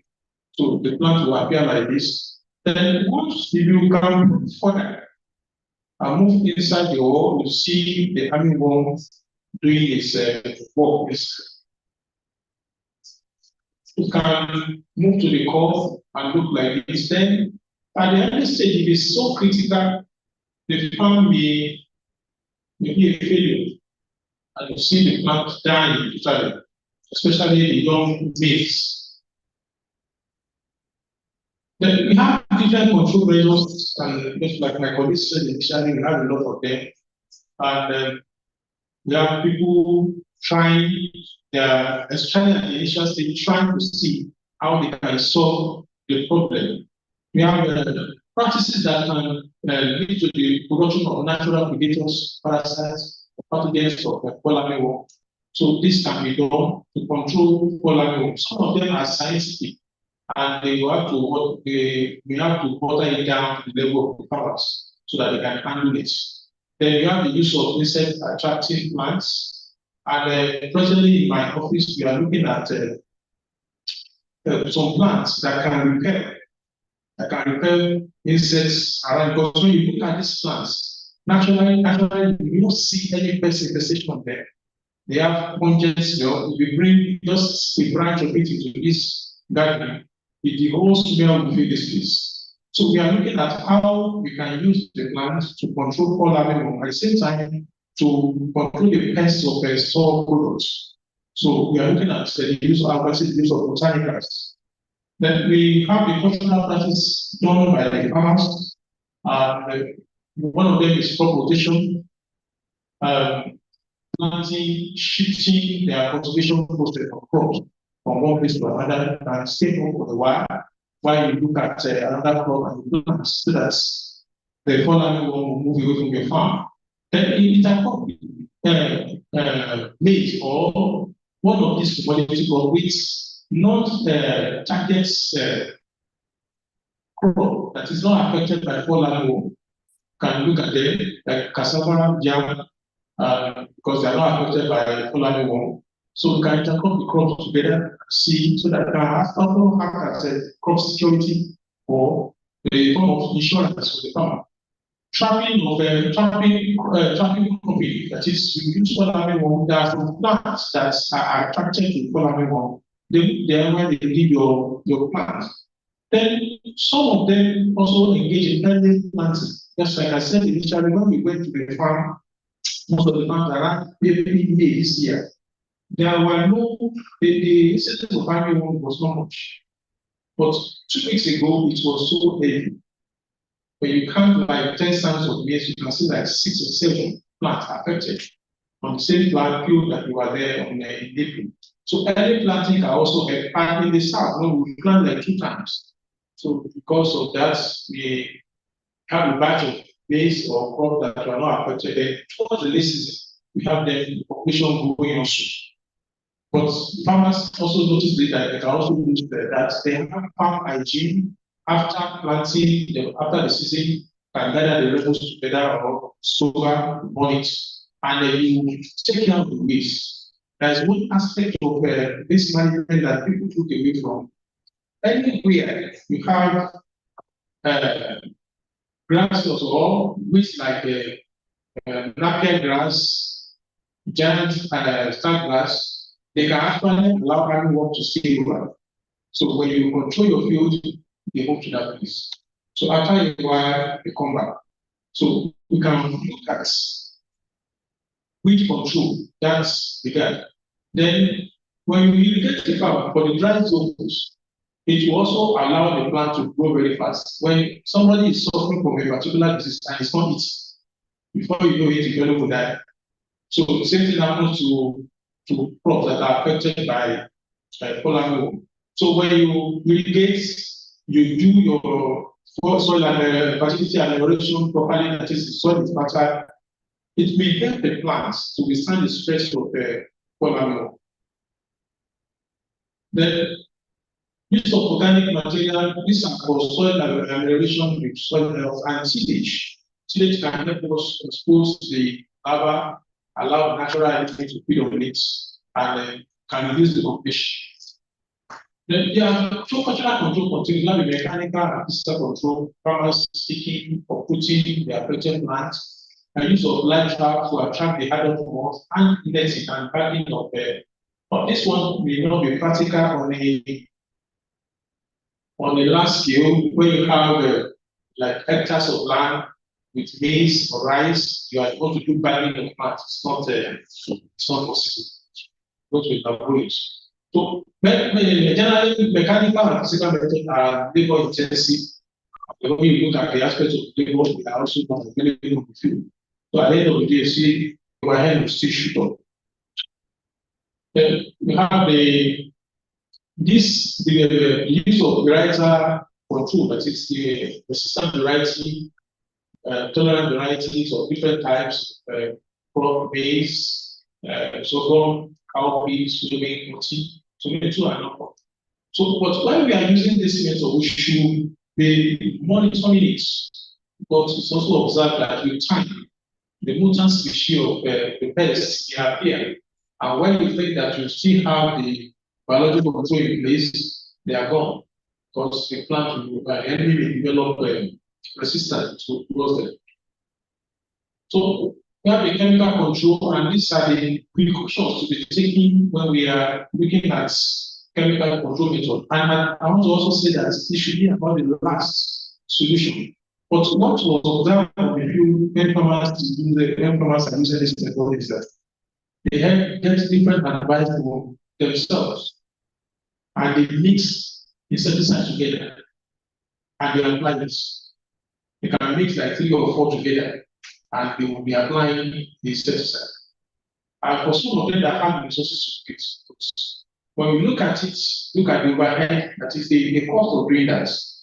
Also look at the safety of that method to the environment and to themselves. They are not aware of that. But at times when the infestation appear, they want to just come up with a solution, and this one will tell you, I used this one when it was affecting my field, I used this one when it was affecting my field. Then somebody can bring all those things together and apply it in mixture. So, but and some of them, they also find it very difficult to apply because they are so poor. They cannot apply it. Because the liter of Larafos is going for around 4,000, 5,000 naira. And looking at that, farmer that is barely surviving may not want to buy it because it's expensive for me. We have a different insecticide for the control of polar. They are also stated here. So the shortcomings of this method are chemical control provides immediate control, but pesticide resistance is inevitable when not well managed. If you are not combining this method with other methods with time, so that the pests they develop resistance to them, and because farmers from experience also apply some leather dose, some of them want to manage the insecticide instead of applying like 3 or 4 times. Instead of they will now bring the insecticide to like manage it so that it can go around for 2 or 3 times. So by so doing, it won't be effective. Then we have prohibitive costs. There are some of them that are not aided, or that are not given this incentive, form of incentive, they will not apply. They will not want to use it. You rather abandon the field and go to something else. Then that's why it sat down, they start a lot of young people doing away with farming, taking to Okada riding. Because the labor was also expensive.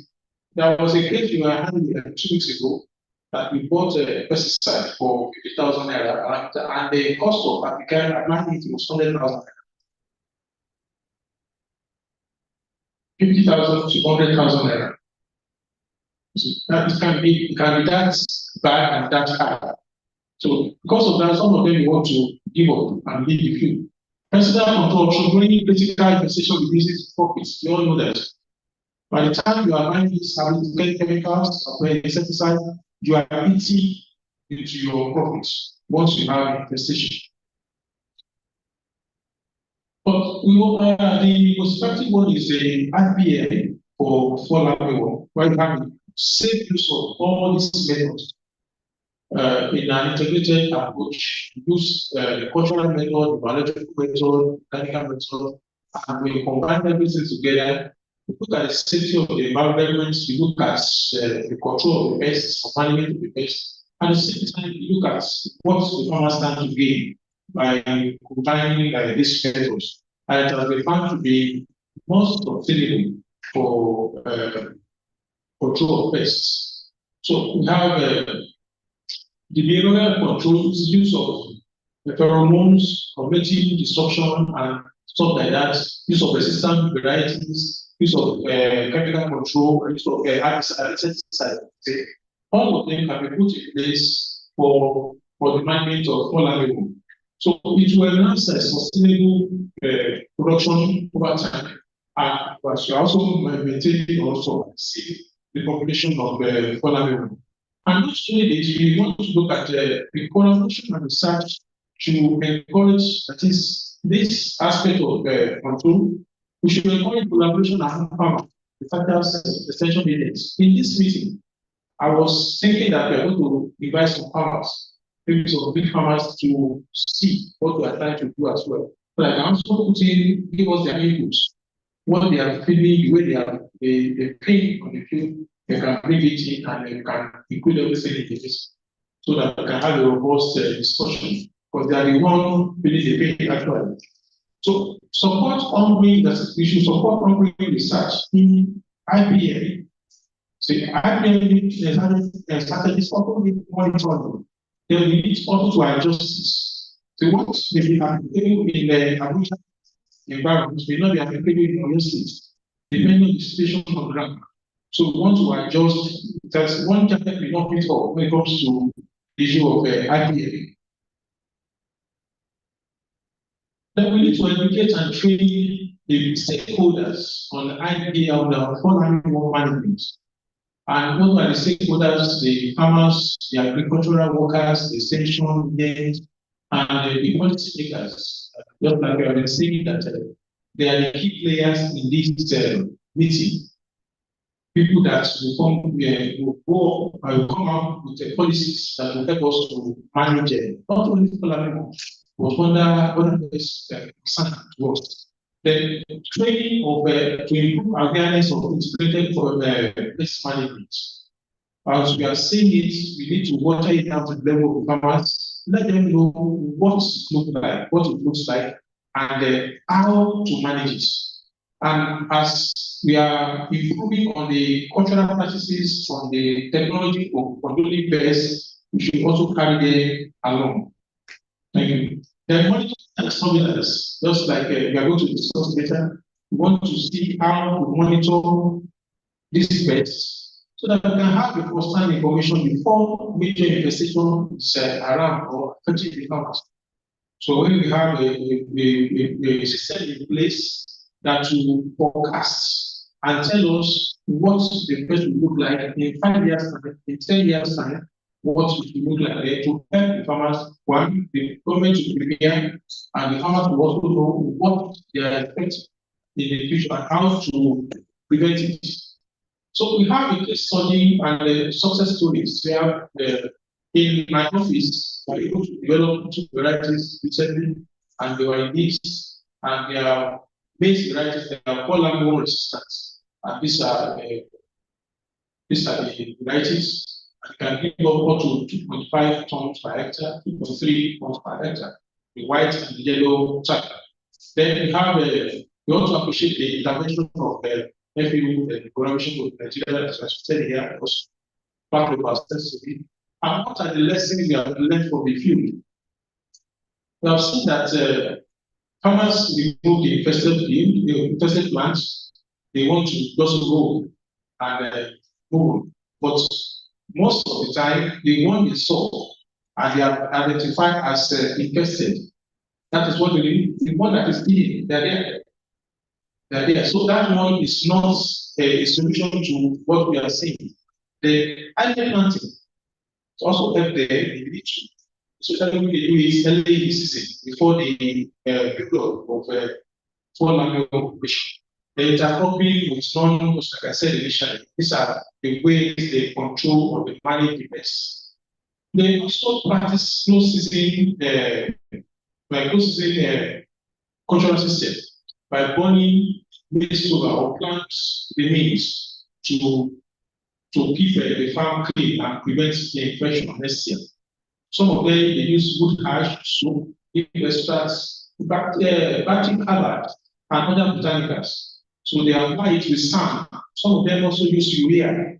They mix it with sand and put it in the wall for the plant. So they use, just like I said, urea and botanicals. Then we have this response for them, initial slow response to infestation. Some of them will notice it, but they just look away from it. One, because they don't know. Some they don't know that it's all. They lack information. So at times when you ask them, have you heard about this? They said no. So they don't know about the pests. So just forget about the control. Once you don't know what you are dealing with, how do you deal with it? So that is what I've observed on the field. Then at times we also give them technical information or support. Some of them will ignore it, maybe because of money. And at times they want information from mouth-to-mouth information from their colleagues, especially when they notice that it's going to involve money. You just ask, what did you use your food? And this one will tell you. Don't forget about it, just make this thing together and you see. And it may be in the immediate, but which they come up with a serious problem. So if they use of insecticide, as mentioned it initially, they make so many insecticides together, like 2, 3, minimum of 2. They mix and they apply it. At times, they don't even know how to apply. Some of them still apply to the whole plant. I have to tell them at the time that get bottles like this, perforate it, mix the chemical there, then even little children can go around the field and apply it to them because of some of them are not, like the case I mentioned, insecticide for 50,000, the person that will apply it want to collect 100,000. Then the high cost of control, some of them cannot bear it.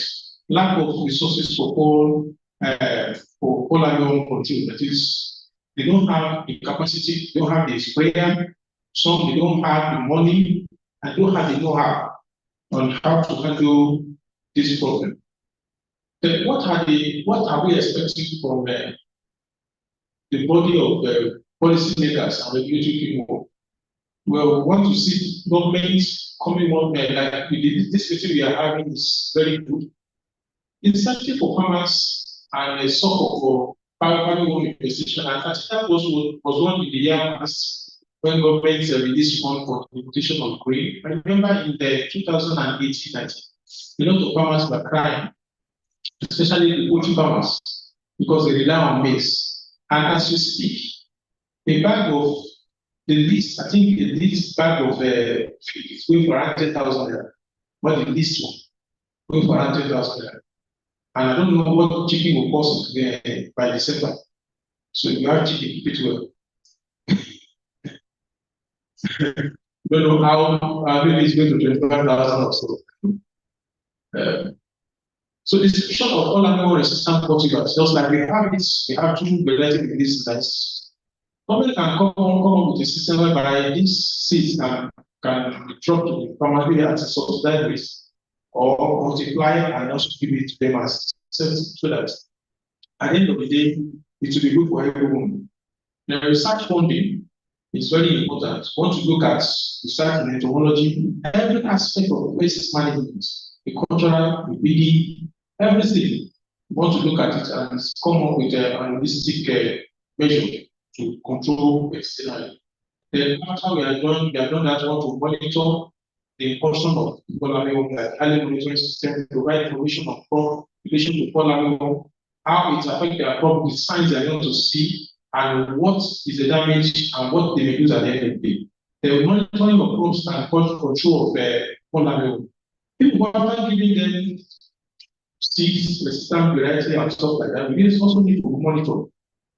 We see how some farmers that are taking cultivars or seeds from other countries because they are in the labels, they are in the value states, value community. You can get it from the Republic and get it. In any way, you just grow the crop and you go on, not minding the other effect of doing that. Then what do we expect in the future? I think it will be monitoring and everything. That one was done by FAO, and I think it's a huge success. And I want to also encourage maybe the stakeholders are there to adopt the same method so that I can get our farmers. The pest-based information system, we know that there are pests that may occur maybe in the space of a year or two. We are informed the farmers, empower the farmers by giving them skills and knowledge for pest management.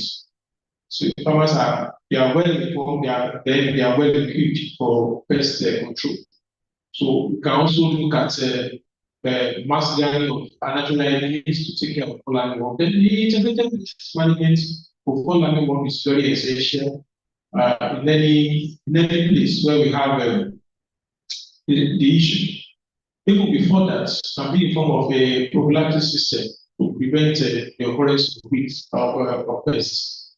The most studies should be conducted in this area. So, just like you have said, with time, we have the mutation of pollen and we have different variety that may circumvent the control measures we have in place.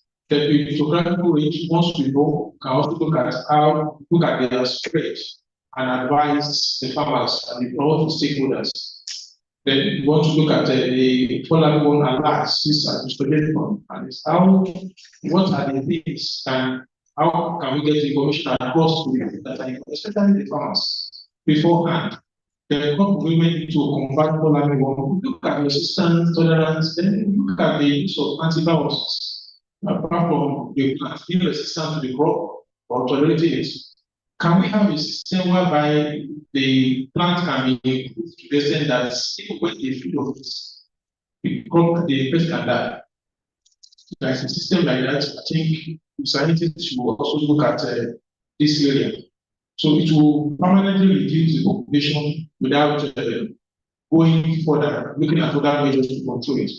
Then preventive measures, improve cultural processes. These are the areas that we should look at.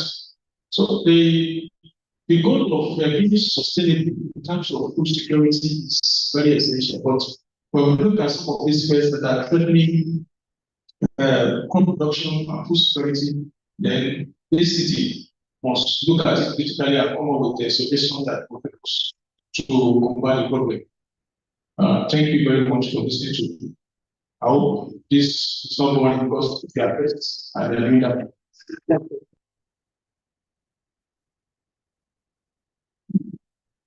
The other slides.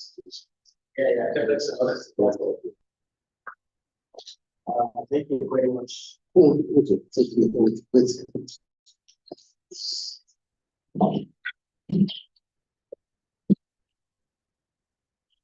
Thank you very much for this wonderful presentation. It's well educated, nice, very good. So I would actually go to make comments or ask questions.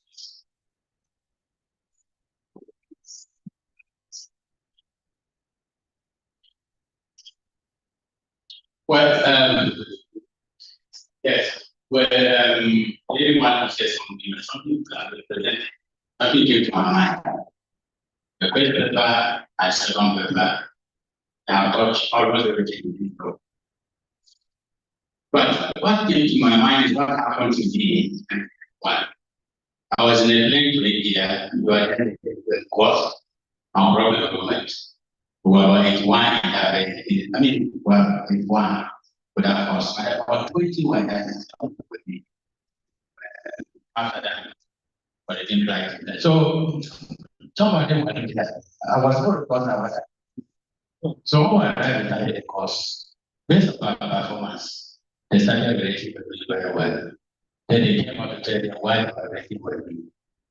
They said that anywhere you see a Nigerian challenging a white that an African challenging a white must be a Nigerian. And this guy, one of them from Botswana and the one from South Africa, Zimbabwe. So you can understand, we can be leader anywhere you find us. Those kinds of presentation and right. Now we do excellent presentation. We collect the data, collect oneness. Not what have there for. So I believe every please let this is not right. Organize the organization. Let it not just and you will be and have contact. That is sustainability.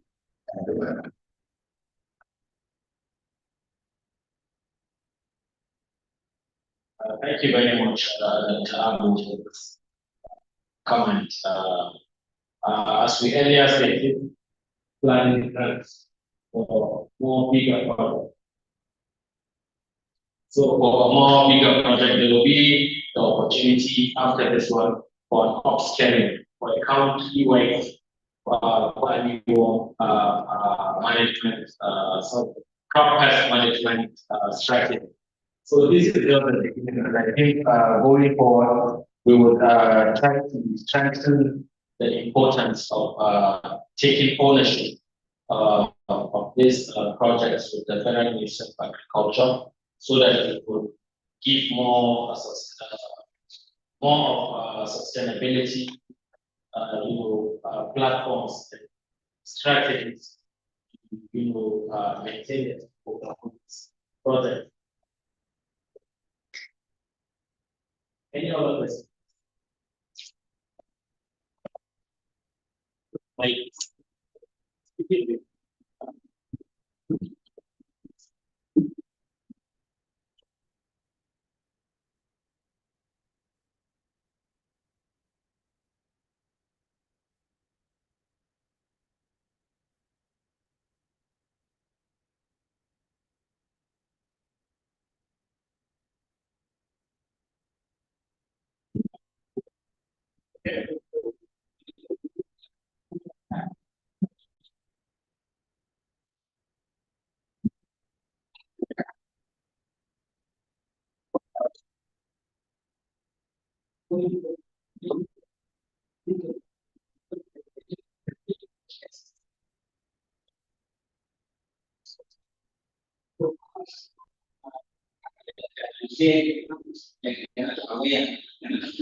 Because I said we didn't really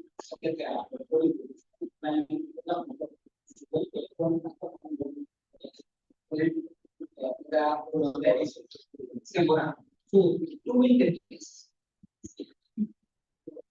because I think our area my activity things we can be so that we can set up stuff and use that. Keep the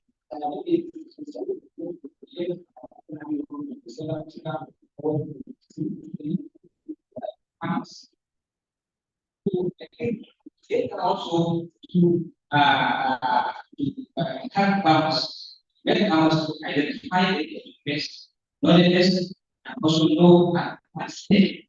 But then there isn't what happened to for.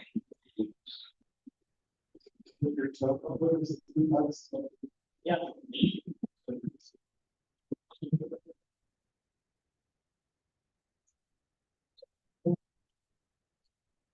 Yes. Thank you very much. Yes. Questions?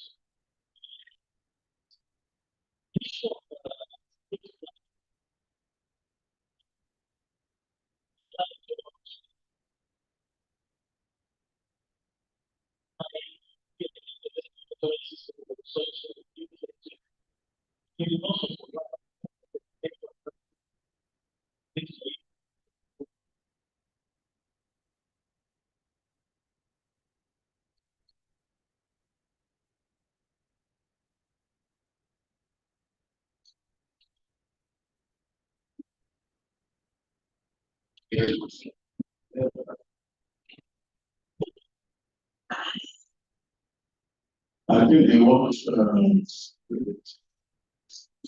this language, which is very important. Not making your name from SCI. Yes. This is a concern for all of us. That's why they give us from the different institutions, organizations, population, population. All the presenters have mentioned something on awareness.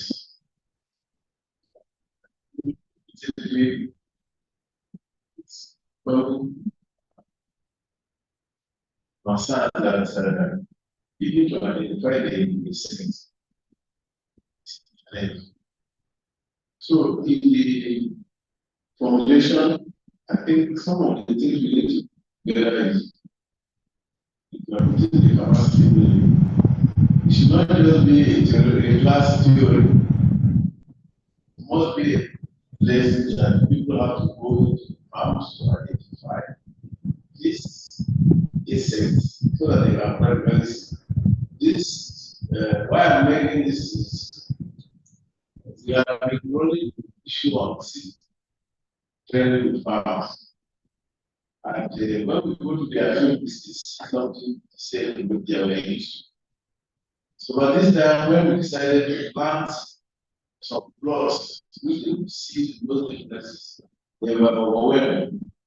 And they now found out that usually they are wasting their time when they saw the practical application of what we in class. So I think in one of our recommendations is going to be a component capacity building in practical systems, even for the scientists, for the extension agents, and the farmers. Then two, sometimes we find it difficult to even locate the insect, but I think there is a common tool which is very simple. We have used it many times when we are like detecting this head miner in millets. They have some pheromone traps, which is a mimic of what the female moths do produce that attract the male, and that is what will help count the number of males coming for the female, thinking that there is a place to mate. And that will start giving you information that these insects are available or not, or they are close by. So if there's going to be a systematic build-up of the system, that means from the capacity to identify those insects, then the equipment to be in place, which are very simple. Some of them are not too even costly, that can be put in place to detect the use of this early warning we are talking about, and be able to prefer a country-wise type of application, because this thing is not just one individual farmer.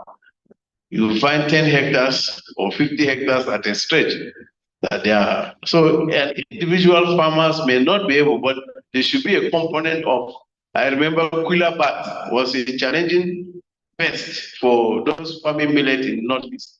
And there was a big plan by the federal government to do general spray, and that has drastically reduced. All those things are like disappeared.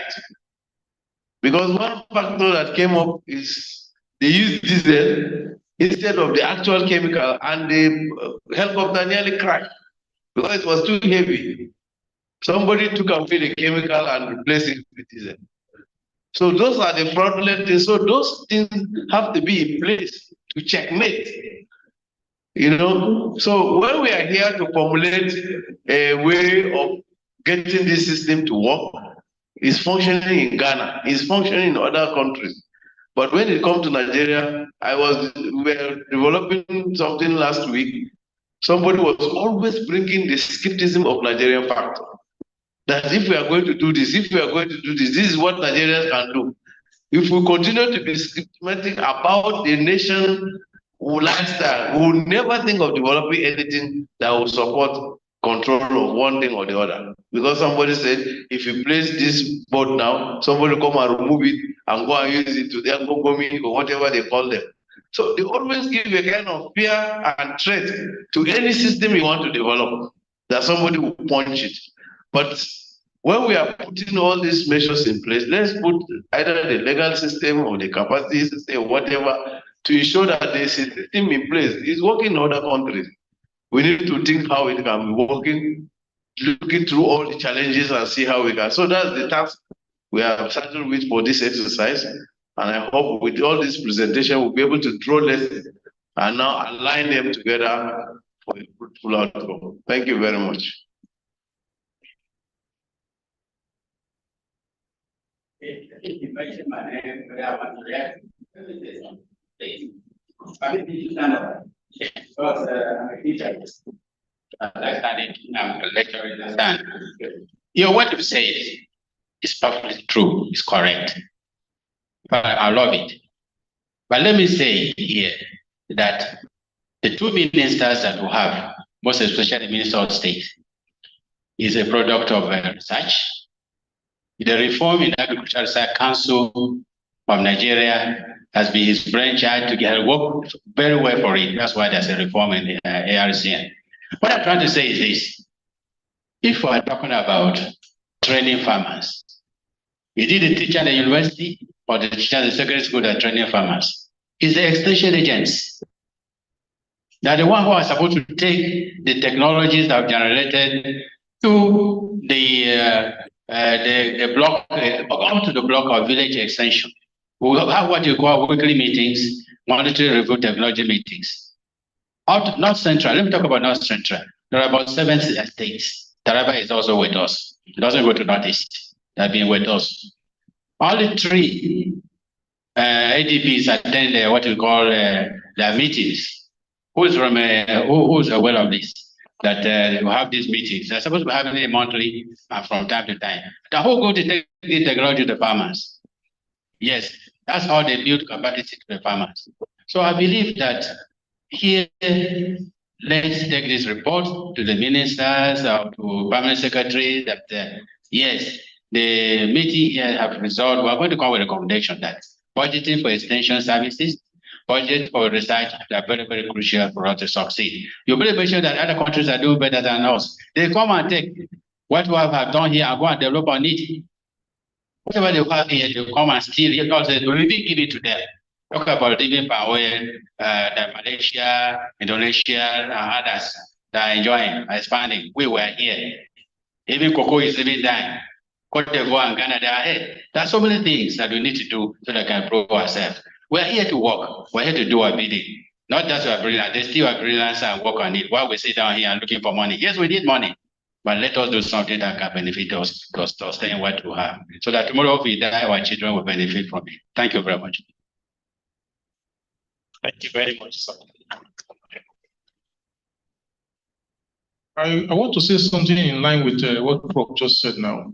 I am involved in refuse and ADP. I'm the one in charge of Ogun State. I moved from Oyo to Ondo State. Now I'm presently in Ogun State as a team leader.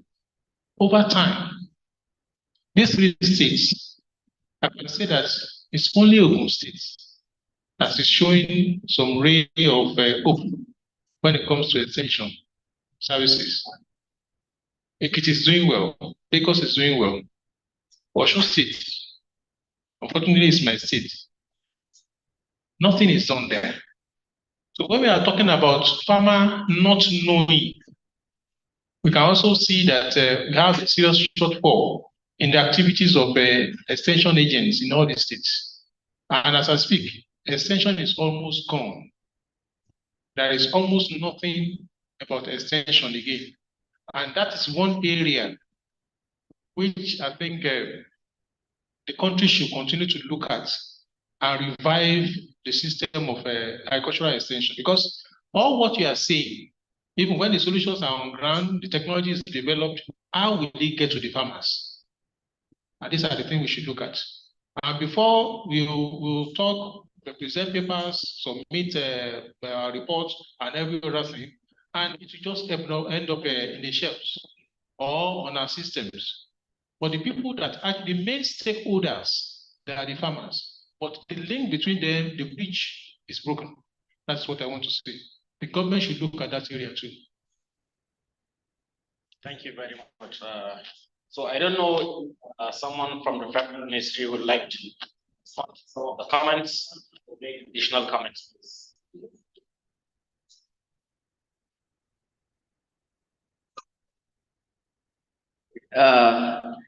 Just want to, it's just a kind of sharing of information, because we've been talking about government doing this and that. I know a lot of research has been done, and it's not that completely there are no structures for sustainability. I know when we had a challenge of the Tuta Absoluta, which FAO also assisted us, we were able to work with NIHOD, and a lot of activity has been done, and some level of sustainability also established. The outcome of that, we also have the Liptol, some product biorational solutions that were produced by NIHOD, which currently is being used for Tuta Absoluta and then the Folamion. The ministry even went to the extra, apart from what FAO did in NIHOD, establishing the screen house for the production of parasitoid. The ministry also established additional screen house, and that same NIHOD, just to build the size of production. And then we also have this extraction plant was established in NIHOD by FAO in NIHOD. The ministry also add additional structure at Federal College of Horticulture that though it has not started working, but I'm believing that yes, there are some information that are on ground, and I think we can also use that to further strengthen the sustainability system. But I want to also note that while the ministry is making the effort, I know the person that made the first presentation, we're talking about some legal framework. It's not just only going to be the ministry, the research institution, we also need your support. As we are discussing with some of these, the National Assembly members, we need to drum it to them that there's need for such funding. I think recently I saw there's a fund for agricultural development. We're looking at those areas, also trying as much as possible, looking at some of these agencies like the Northeast Development Commission. We can look for some funding since in a way it affects the farmers and also affect the constituencies of some of these National Assembly members. So we're looking at some of these areas where we can have some funding. Yes, the fruit flies, I think there is the ECOWAS was funding a project on it. No, my madam is here, she been part of it. But we, as a government or Nigeria, need to also we need to push on that area. It's just to share the information that's available to us. Thank you. Sorry, I got some even some facilities around. They've been working very well. Thank you very much, Baji. I hope that answers the question. Okay. So thank you very much for opportunity given to me. Actually, I want to throw little light on, the funds that the ministry expends every year. You see, actually, if we depend on our line budget, it's always grossly inadequate for activities. So most of the funds that the ministry spends are funds that are already budgeted for. So the ministry doesn't just sponsor anything that comes like that. But since we are having, a program like that, whatever we come up with, we will discuss and ensure that they are captured probably in our next year budget for sustainability sake. And I believe that now with the establishment of agricultural development fund, the ministry can access funds when you have activities like that. Once you write a memo and then articulate it and make our principals to know that this thing is for the good of the country, I know you get approval to access these funds. So I don't think it's going to be a problem henceforth, because we have, funds where we can access, because our principals discover that the line budget we are being given is not always adequate.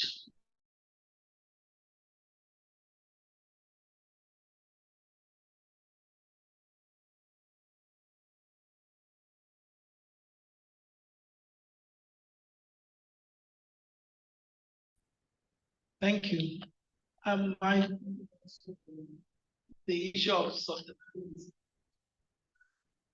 I just want to do that come here and learn and get all the knowledge. It's also good for development partners to help.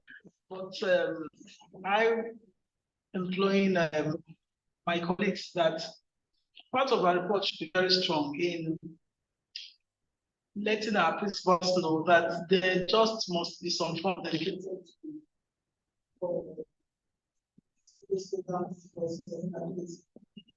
because when you go for this program, remember sometime March where the teacher came up and said, when you sometimes say at some point the social media and the paper were carrying so much. Tomato basket being 40. This year, my tomato was between 60 and 75,000 naira. Basket in Lagos State, 75,000 naira during that period. And the government sector felt something should be done. But suddenly, as the meeting was going on, when it came to the report, it started and finished or collapsed. For the meeting on the following where this also really attacks. But I think we should be, I don't think we should give up. We should continue to convince principals for some funds to be allocated for this. It's good for the for us to get funds from outside, but usually those outside funds are limited at time, and when they are done, there must just be a way for the ministry to continue, or else we'll start and then, like the prof said, just at the middle of the road, the whole thing will pack up, and then it will look as if because we all know the issue of disease, that when they come in, they don't get eradicated, but with continued effort, we can have them controlled, and our farmers will not going to be immobilized. So this, there must just be a way for us to be able to articulate these things and put them on the table for us to understand.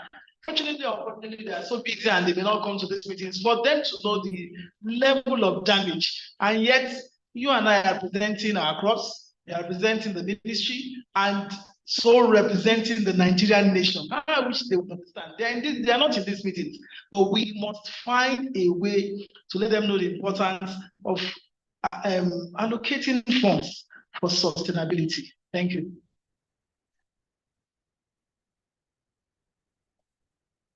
Well, standing on the existing protocol. Yes, from the presentations, we have seen that some issues have been pushed on to the Federal Ministry of Agriculture and Food Security. It is true that we have not fully carried some of these activities, fully to the end. But then there are some circumstances. We know that on the issue of this fall army worm, it happened in the northeast, Yobe, Adamawa, and Taraba. And it was presented by the state government to the federal ministry. The federal ministry assisted by giving them some pesticides to control the infestation. Though it may not be enough, or it may not, carry all the farmers. But I think effort should be on the way. Mostly, it was on the issue of maize. It infested maize, but later on, we also heard of that sorghum, whereby there was a meeting and effort is being made to see how the issue can, be arrested. Just as one of us said, this presentation actually is for us to find the way out. It's for us to see how can we solve the existing problems on ground. So I think when we discuss, we will know some of the things that need to be done, and then we present it to our higher officers for possible solutions to be carried out. So I think that is it. For now, we here cannot really categorically say this is what we can do. But I think this meeting will help, in finding solutions to the problems on the ground. Thank you. Good afternoon. All protocols duly and respectively observed. What I want to contribute in this perspective is, apart from the contextual presentation we're presenting this morning, the question is, what is our contribution as an expert or researchers in the interest of agricultural production? There's one critical area that we overlooked that create a larger gap. The function of ADPs is very important, because there's kind of structure that we identify the problem from the field through the ADP back to the researchers. We have what is known as on-station research adaptive technique, whereby the researchers make a research, they send it through ADP, and then the ADP do the adaptive research, and then they go to the contact farmers. That is how the situation in the field affecting farmers come back to researchers, and then they dwell on it. I can remember about 5 years ago, there's issue funded by IITA through IITA, the issue of Purdue in group storage research, where there's a serious deposition of a larva of bean Calosubrucus maculatus for service issue. Well, this research has been conducted and done by IITA, funded by, I think, Bill Clinton. And that is very suitable because research has gone through the ADP. Now it is developed a kind of airtight condition whereby our farmers do their beans without infestation of this Calosubrucus maculatus. So what I want to emphasize here, this is a veritable algorithm that calculate our grievances with a beautiful expression to the farmers.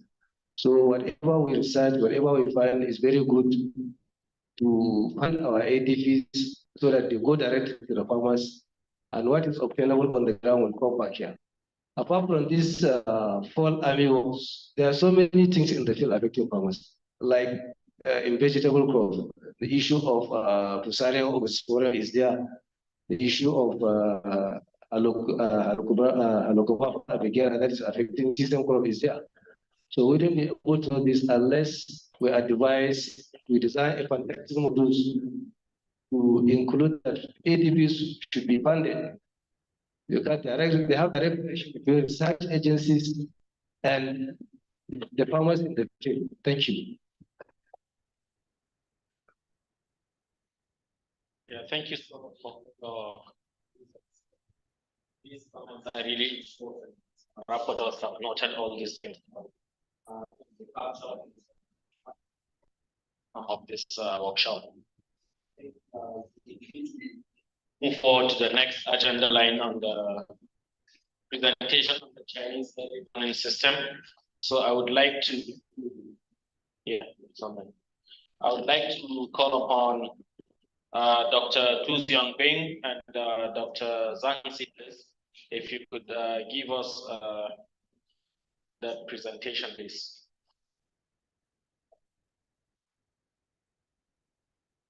Dr. Tu, you are muted.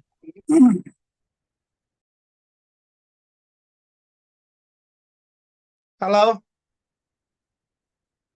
Can you hear me now? Good, good, good. Okay. I think now maybe it's noon or afternoon in Nigeria. And glad to see all of you. And this is Tu Xiangbing, and I with my colleague, Professor Zhang Zi. We together to prepare this presentation, and also with with my team members to work together. And today, first I want to give a brief introduction of the Foreign Army War, the governance, and how we control it in China. I think later Professor Zhang will give also give some information about the Foreign Army War. So let's begin. First, I want to introduce myself. I'm from the Institute of Plant Protection, Chinese Academy of Agricultural Science, and Professor Zhang Zi from the Beijing Municipal Bureau of Agriculture and Rural Affairs. And in my presentation, we will talk about three parts. First one is the biology and the ecology of the Foreign Army War. First one, how to say, if we want to control it, we first need to know what it is. So in field, we need to know the how to say the the characteristics of the Foreign Army War. We know that there are six for the larva. We have six instances, but only for the old larva it can be easily to distinguished. But for the young larva, it can't be distinguished because for all the larva of the moths, we know that is different color. So it's for now in China we have called that for the Army War for the old larva we in the on the head there has a yellow white shape like this. Follow my mouse, and there also have 4 black spots in the last abdominal segments. This is the how to say the typical characteristics of the larva or the larva of the Foreign Army Worm, and we know that we can divide it in 6 instances. Also, some documents say that it can reach about 7 instances, whatever it is. For the odors, they also have some important characteristics like this one, the ring pattern and the wedge pattern. Also, they have some white spots on the wings. And this is for the eggs of the fur armyworm. I think all of us, because we know we work about this, we can know this our field work. And for this fur armyworm, for the young larvae, they can how to say, they can eat the leaves, but not the whole, but not eat like eat a whole like the last three pictures. The old larva can how to say, it can damage the leaves as a whole. And in this in our field work, we have found the larva can disperse in a far away, maybe it's about 6 meters. And in China, we have detected that is about 20, more than 20, is about 23 crops they can damage in China, and also can eat about 7 weeks. This is the host plants in China for the fur armyworm, and we know that why the fur armyworm can destroy, can give us huge damages, because it can migrate. It can migrate in a long distance. In later, I will introduce it. It can fly by the low air flow. This is very important for the fur armyworm from the American to African to Asian. And this is very, very important. And we have detected that from the documents, in one day, if the how to say, the low airflow can take the fur armyworm migrate in one A location to B locations, is about more than 100 kilometers. It's very fast. And now we also know that the occurrence divisions of the fur armyworm in China. We know that the first generation of the fur armyworm is about 2018. December, I think December and December around December, I think. This is first report of the fur armyworm in China, and now we have no different how to say, different areas for the fur armyworm, like the South China, the red one is a year-round breeding regions for the fur armyworm. How to say, in these locations or in these regions, the fur armyworm can occur about 6 to 8 generations. In other words, they can, in the whole year, there has the fur armyworms in these locations. In the yellow one, is overwinter areas. In these areas, it is also in the south of China, but the latitude is differently. Later, I will introduce it. In these locations, the fur armyworms can overwinter. So it's about 4 to 6 generations in the locations. After these two locations, from the south to the north China, is the, how to say, is the migration locations. And in the migration location, we also, in different locations, we have different methods to control it. And later I will introduce it. And this is for the winter breeding and overwinter areas of the fur armyworm in China. It is best, how to say, for the sorry, in January. This is important. We know that the temperature is very important to influence the fur armyworm's distribution.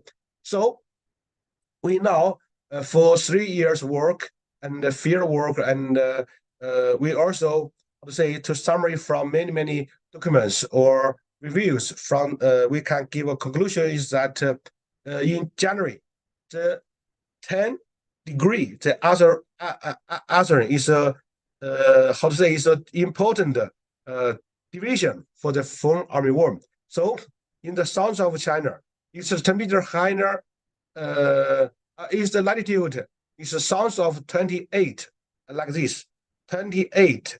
This is the round year breeding, round breeding area for the foreign armyworm. Also, if the January the other is about 6 to 7 degree, and the latitude is about 28 to 31. Maybe it's around this line to this line is about the overwinter areas. And in China, we have many documents to or paper to report, give out to report that there are several migrations route for the foreign army war in China, but there are in our conclusion we have said we have give a conclusion is that there are two important migrate route is how to say we focus on it. First one is the western route. Western route is from the Myanmar and Yunnan, and this line is for to our North China, Northeast China. This is for how to say the western migrate route, and otherwise the eastern migrate eastern route. The eastern route is from Guangxi, Guangdong, also is in our South China and to the North China. And from the our college or other scientists to work, we can give a conclusion is that different latitude and based on the also how to say based on the temperature of the January. So based on this work, we have how to say to give them differently distributions. First one, we have the February to April is the year-round breeding regions. Like just I said, is that in the south of China, and it's about 6 to 8 generations. Then after maybe it's about May to June, they can fly south to North China, and they can fly to the Yangtze River, and the latitude is about 25 to 30. And this areas they can produce eggs, but how to say, they can't survive their whole year. At last, in July and August, the fur armor can fly from the Yangtze River to Jianghuai and Huanghuai regions. This is the differently dynamics for different locations. And this is for first part. I want to say we want to know, we want to monitoring, we want to control it. We must know the characteristics. We need to the biology. We need to the ecology of the fur army war. In one word, to summary of the biology, we can say that the fur army war. In other words, we want to ask why the fur army war can give us huge damage. I think 3 important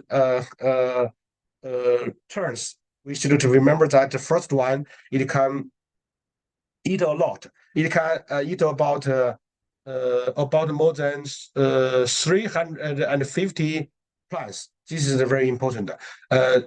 Although we know that they can destroy the corn, but also other plants they can eat. Second one, they can produce how to say produce many eggs, and how to say can produce many offsprings. We have give average for the one females in whole year, they can produce about more than average is about 1,000 offsprings. So this is very, very huge numbers. Third one, I think they can migrate a long distance. We can, how to say, they can fly. They can borrow the wind. They can buy the Dr. Tu, wind or buy. I don't know. We cannot hear you, please, because Austin lost internet connection. Can you reconnect? Can you just give a few minutes for him to reconnect, please? Sorry, you can't hear me? Yes, Mr. Tu, because our meeting room Austin lost connection, so I think we should give him a few minutes to reconnect. The whole meeting room is not connected. Yes. Yeah. Okay, I will wait. Yeah, please.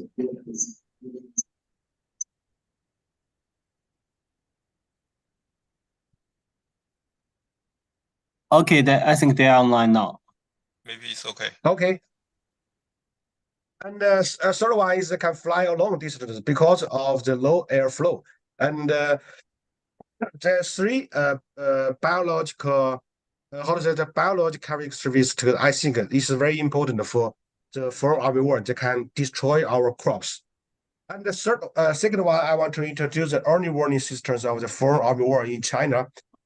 We know that we have taken about 3 years to against or to defeat this notorious insect pests. From 2008, I think the most important is for us to control it is from how to say 2019, 2020, 21st. These years we have paid more attention on this insect pest. For our monitoring, I think the first one is insect radar. This is very important, and now in China we have for the migrate the route, we have said that we have two important or other scientists, maybe there are four migration route, whatever it is. In the migration route, we have built the radar stations to detect the foreign herbivore, also including detect other insect pests, our farmland or our grassland. This is very important. But if for our grassland, for the farm herbivore, we not only use the radar. If we use the radar, we also in this radar station, we also use combine two other measures together. The first one is the trap, sex pheromone trap. It's also helpful for the radar. Another one is the searching light. This is also helpful for the radar to detect the foreign herbivore. For the pheromone trap and the searching light, I will introduce later. In this slide, I want to say that the insect radar now is very common and is very popular for us to detect the insect pests.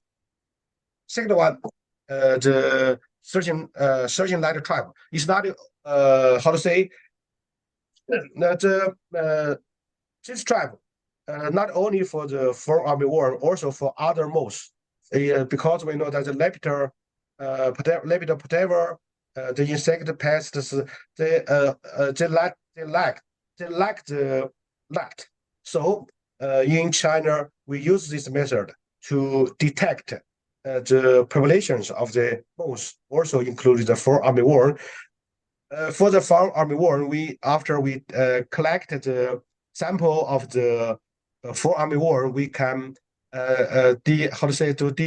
dissect the area OVARY.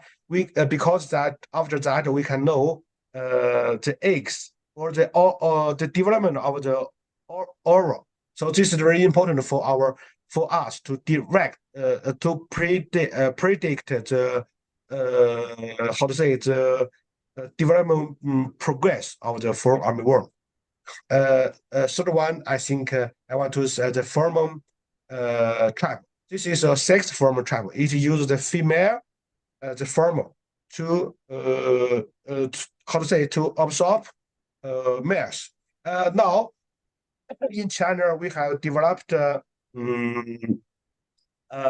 products about the pheromone, and it's very, very cheap. I think only for the pheromone, I think it's about 15 RMB per how to say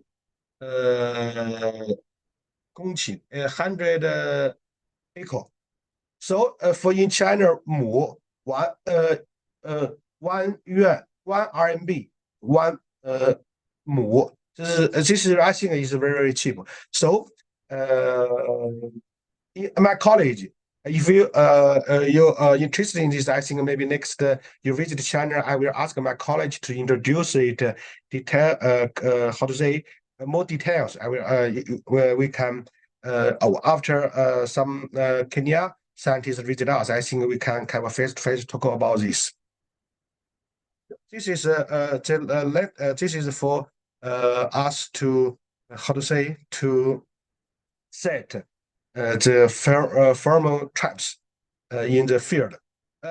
Also in our documents, we also some scientists have used the food to absorb the other traps to absorb the four armyworm. But the how to say is not is the efficiency is not how to say is lower than the sex pheromone.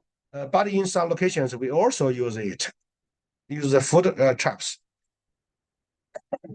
For the first one, I think the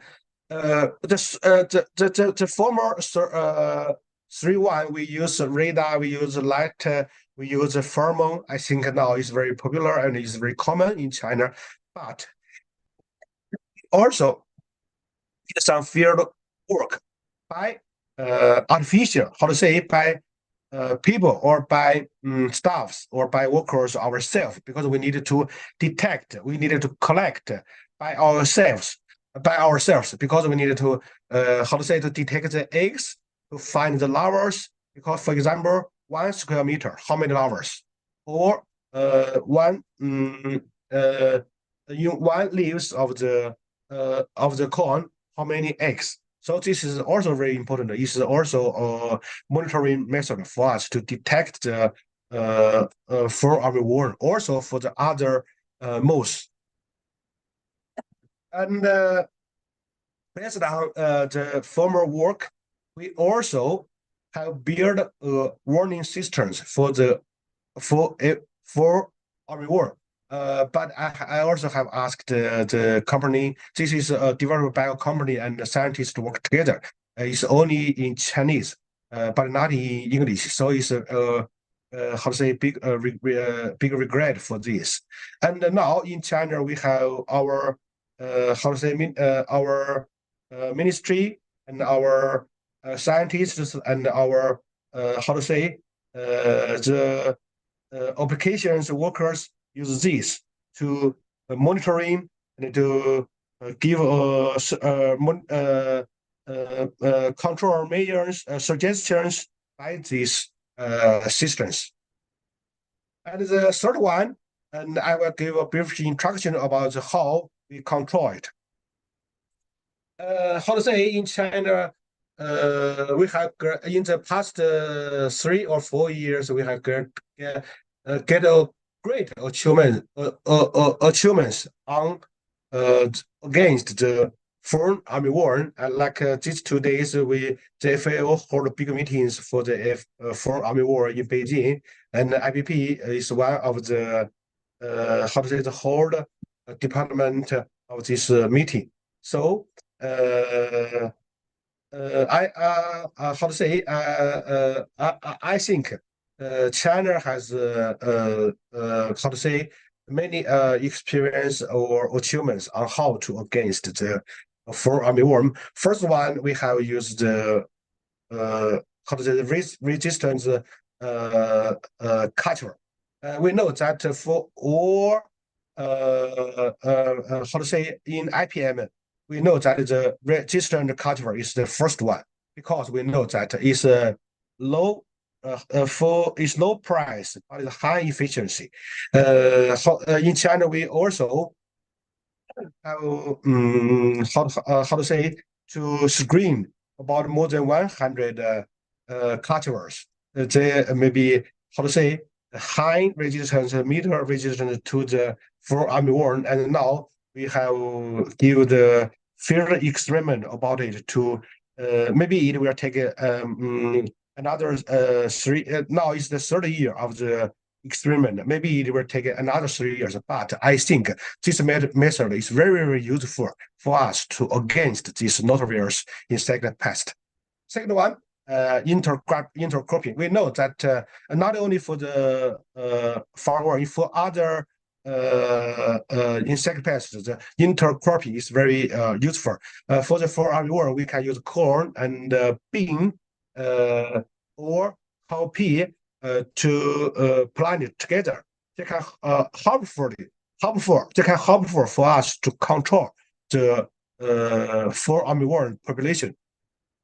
Third one, I think how to say the physical control, like I have said, the light and the pheromone traps and so on is also used for us to control the for armyworm. The first one I think is very important for us. So for the biological control, the first one is the natural enemy. In this year's our IPP, we or in China we have big teams about this. They have find local in China, local natural enemies like the parrot toys, some like the how to say the macro platies and the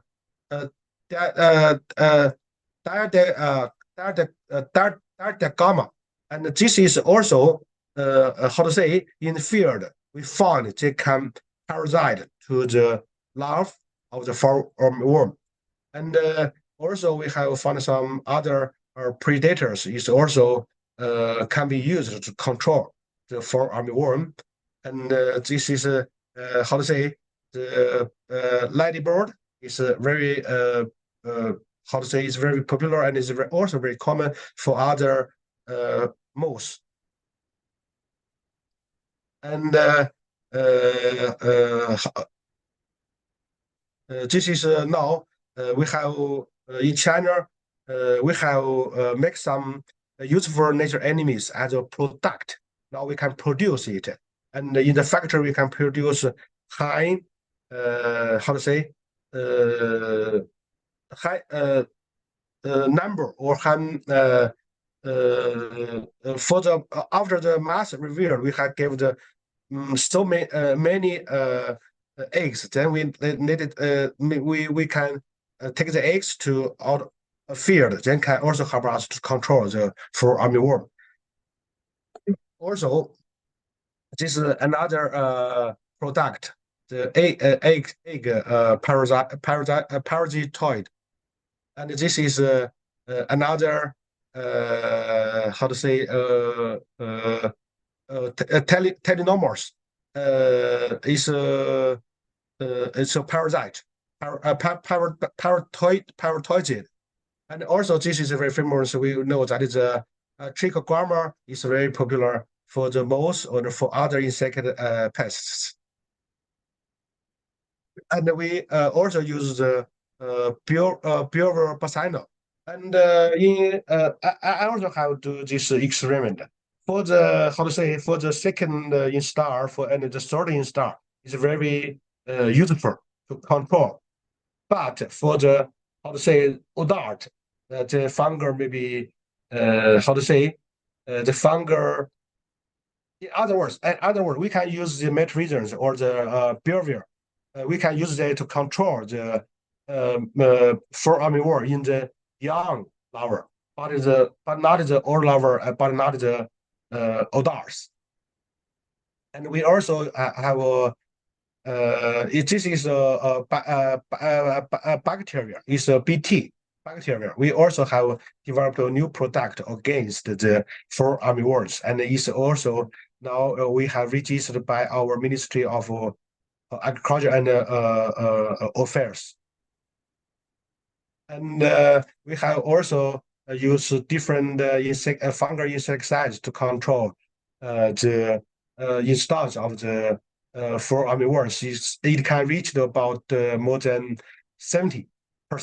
I think this is how to say. This is in the field. I think this is how to say is a high efficiency for the instance. Another one, we have also used some seed coatings to control the for armyworms. And how to say, for the seed coatings, including these two chemicals. These two chemicals together with the seed together, we use it when we grow the corn. We use this. Professor Tu, can you please hold on Austin to reconnect again? I think he lost you again. Can you hold on for Austin to reconnect? Okay. Yeah. Just a few seconds, please.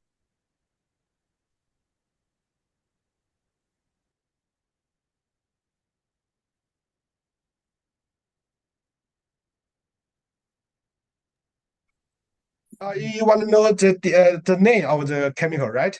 不是，涂老师他们那个又掉线了。您继续，他们刚才掉线了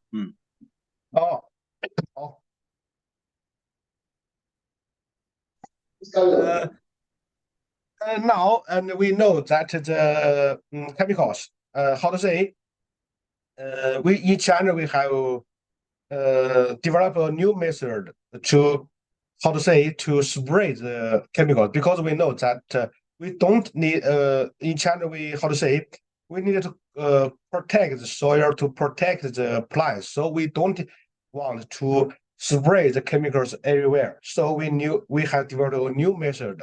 It's like the granule, a tiny granules, very small, and they have the high density of the chemicals. And this method now you can use the how to say the drone. This is how to say to use the small chemicals and the fast spraying, and how to say to reach your high efficiencies of the control. And but I think maybe December, maybe I'm not sure. Maybe I try my best when next you visit us. I try my best to find, or we can field work. We can ask somebody or ask a company to showing us how to do it. Another one, also this method is helpful for spraying the. We know that for most of the chemicals they can use together with the water, aqueous, but the aqueous spray the chemicals everywhere. But this method, the tiny granules, is better than that one. And we also, how to say, in the tiny granules, they also have some different chemicals. Like and these two is very how to say is common, or is for the in the tiny granules. And how to say? We also we know that before we transplanting, if we give the how to say the seedlings of the corn, we give some measures on it. It can help us to decrease the density of the fall armyworm. Like this method, we also use some chemicals on the seedlings before the transplanting to the field. Also, we have used it in some locations, and we have how to say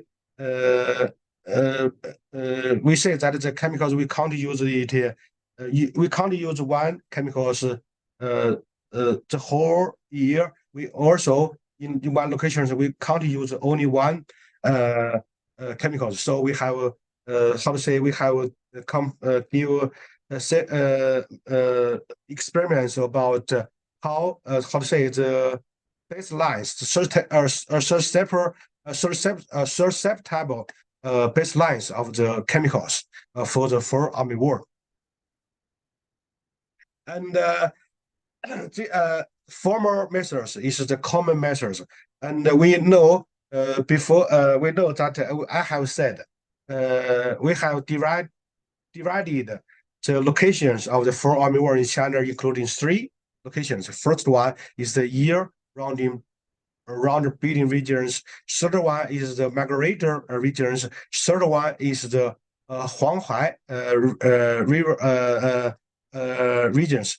Different regions, we have different measures. For the first one, this is a whole year we need to face, we need to control, we need to against the foreign army war. So the seed coating, this is the first one, our first selections to control the foreign army war. We also use the tiny granules.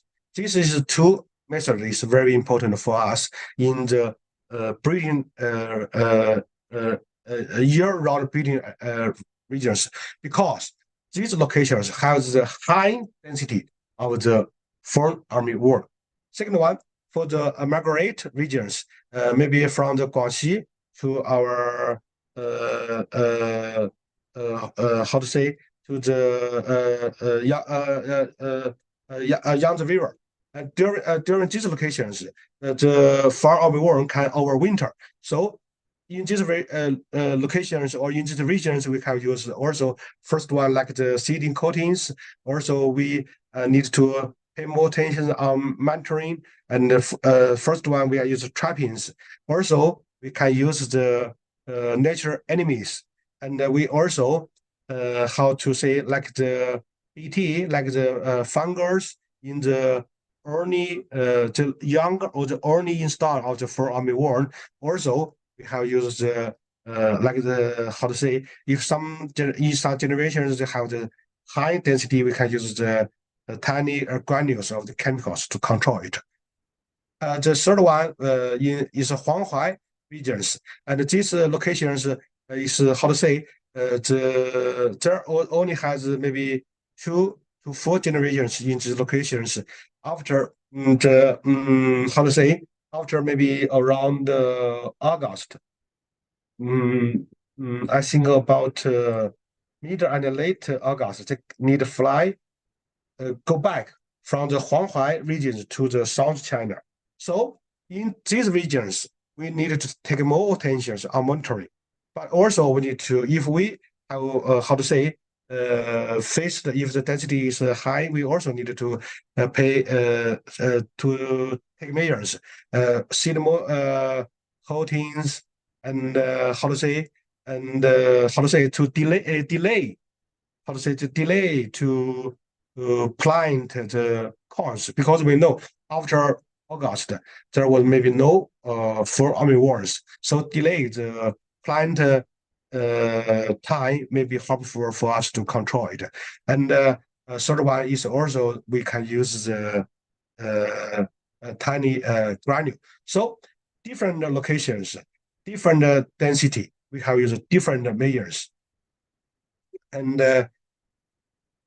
I show once again, and in these locations, year-round regions, and this is why how to say, the migration transition regions, and these locations with main prevention regions. So different measures, different locations, different measures. And this work also by our president, also by our colleague, also by our colleague in China. Maybe I haven't give enough information. I think in our late how to say, discuss, we can exchange ideas, and especially when we visit Nigeria, also when your Nigeria delegation to visit us, I think we can have more information and to exchange. Okay, thank you.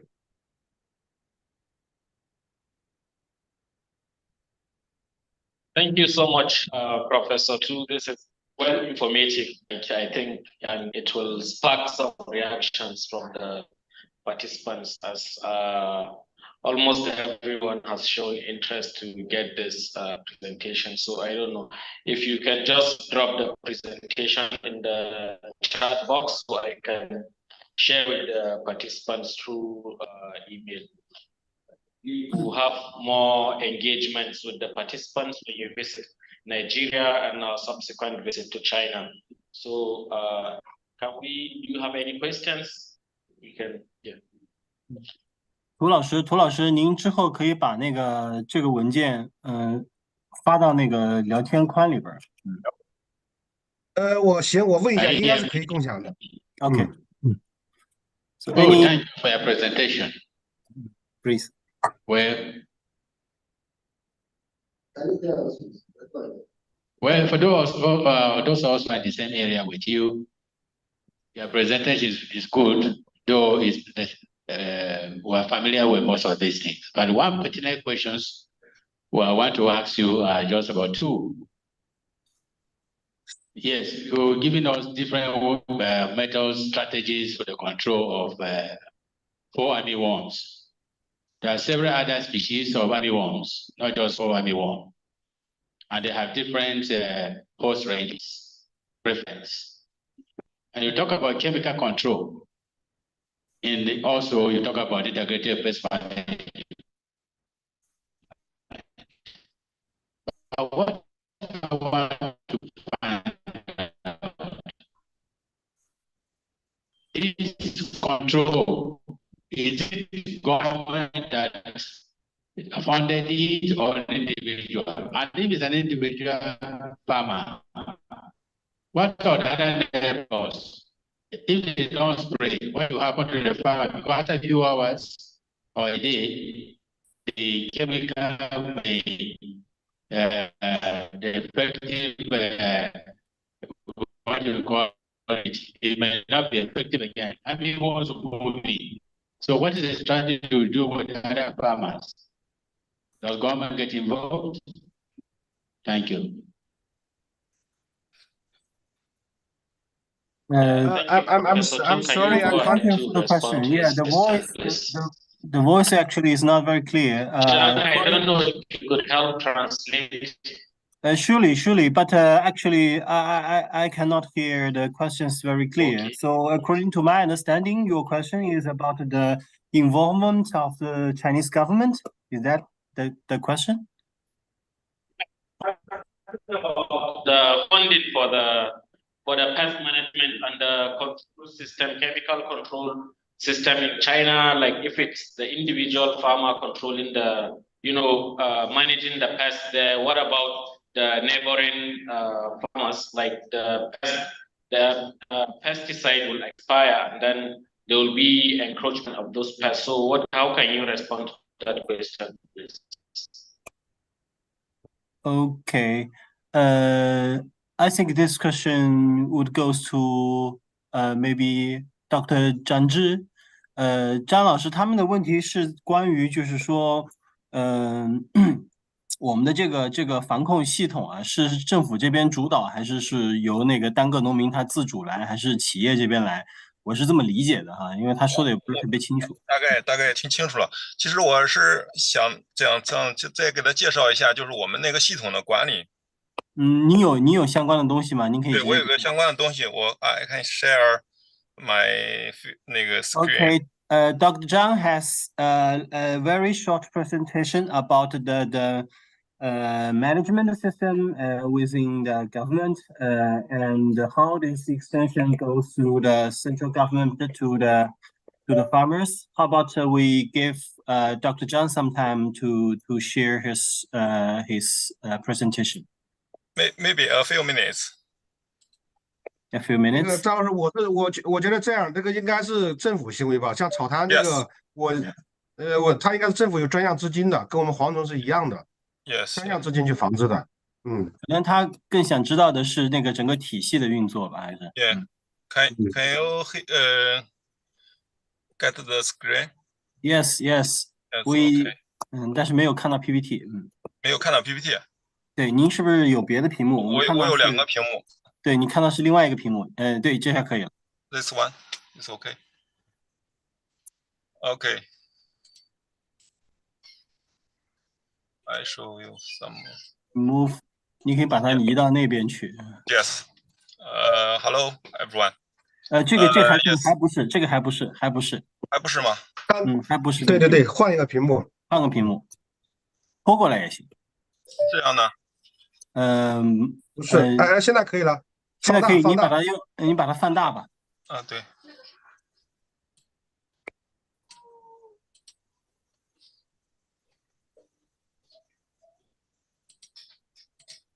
It's okay? Okay, good. Okay.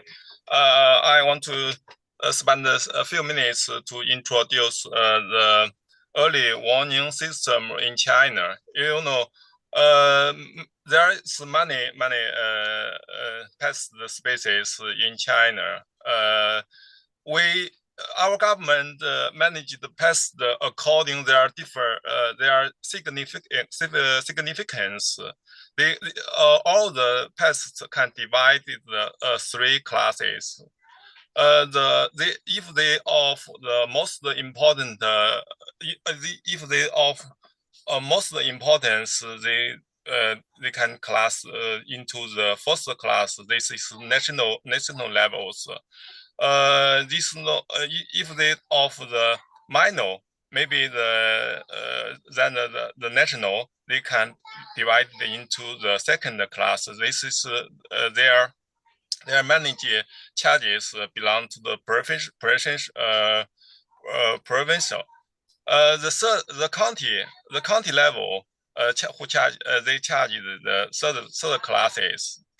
In order to manage all the pests, we build a very large a system. This is the list. This is the list of the first of the pests of the first class in China of the national levels. You can from the pictures you can see the worm now become our first class pest in China. In order to there is a huge network to manage our pests in China. I think now we have three levels: the national, provincial, and the county. Now the town level is to be built in the future. Maybe in the next year. We will have in China. We will have the town levels. According the different the levels, they charge the different the classes. When they are found some information from the field, they will give us they will give the farmer of the bloatings first national who delivers the bloatings of the first classes. The provincial levels will give the first class and add the second classes. In our county, they also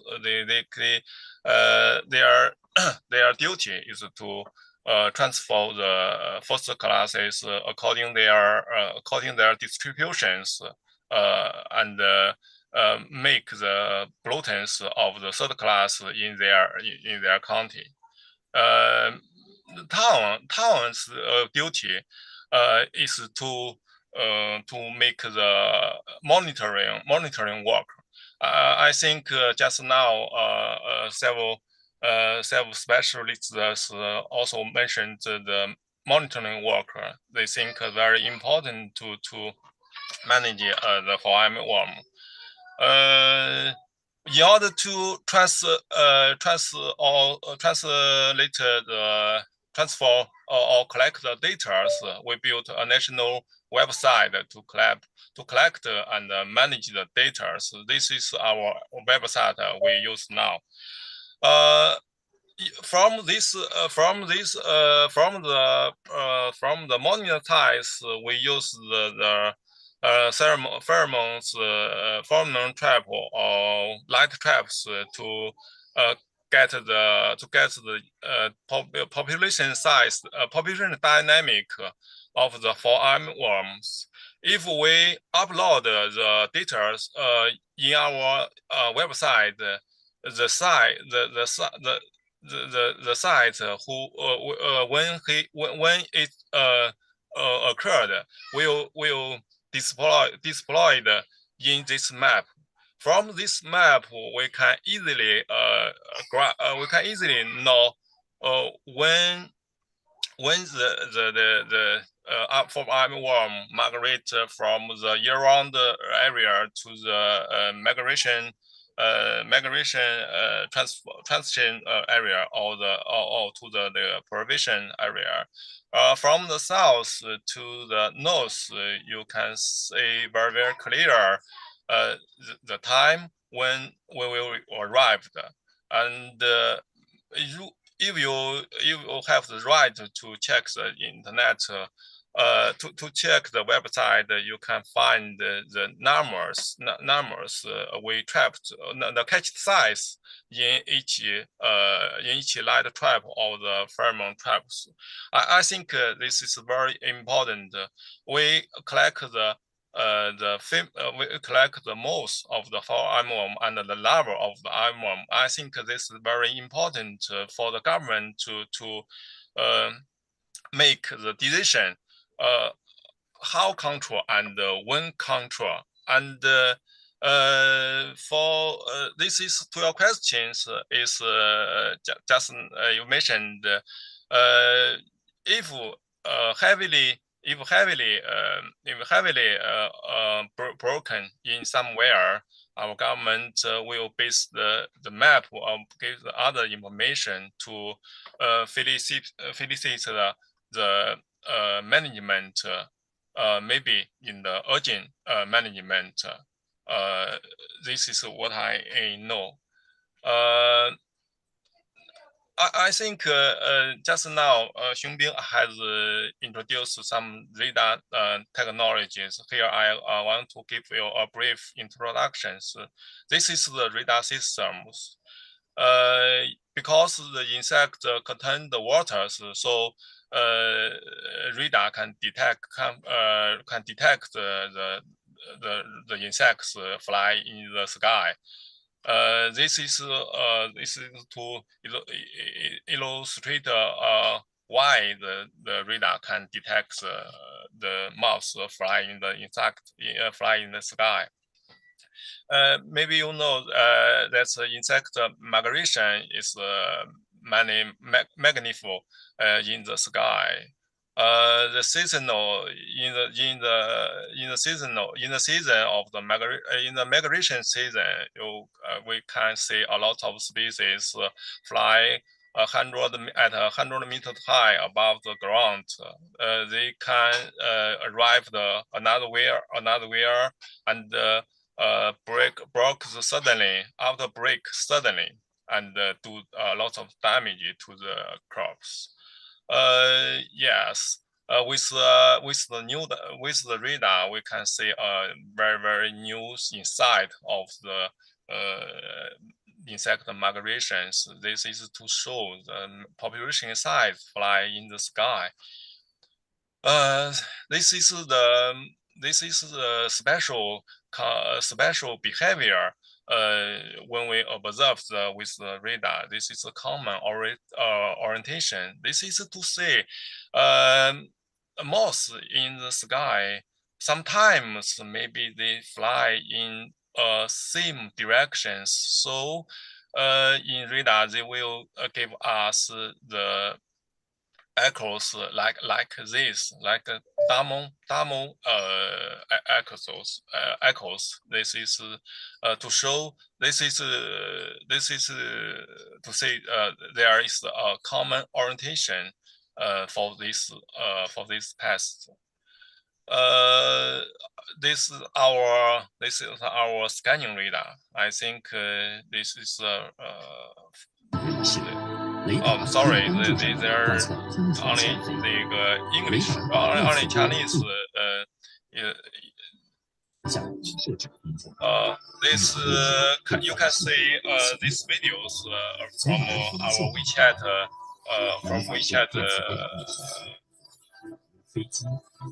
Yes, this is to say radar how to work, how radar work.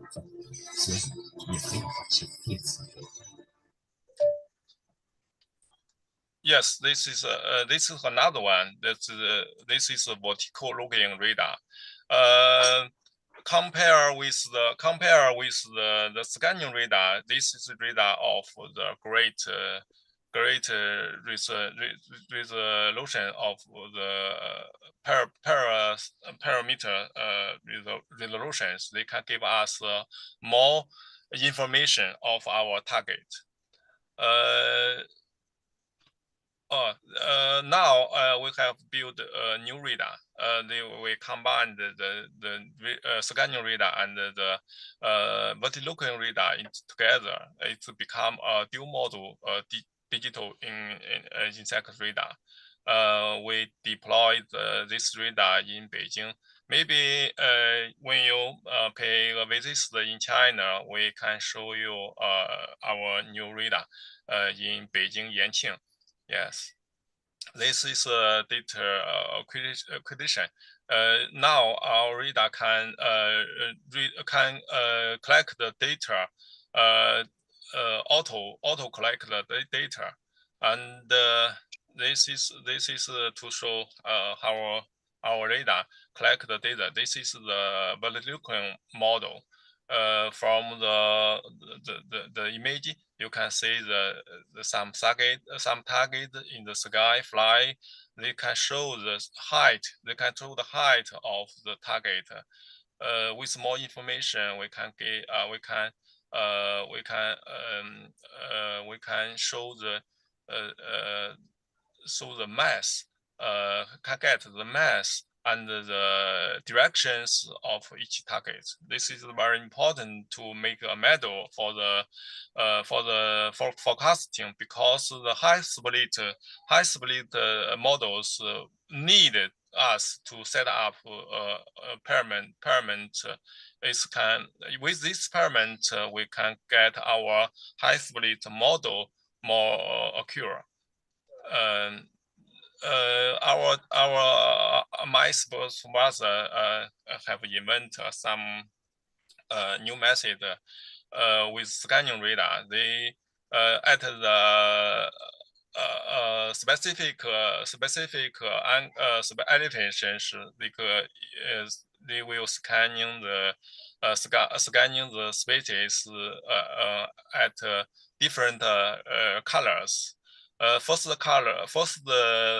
circle, they will record the data in blue.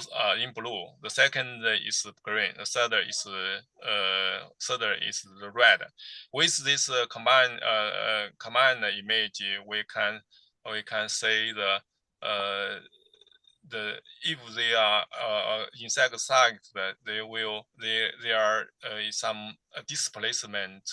So we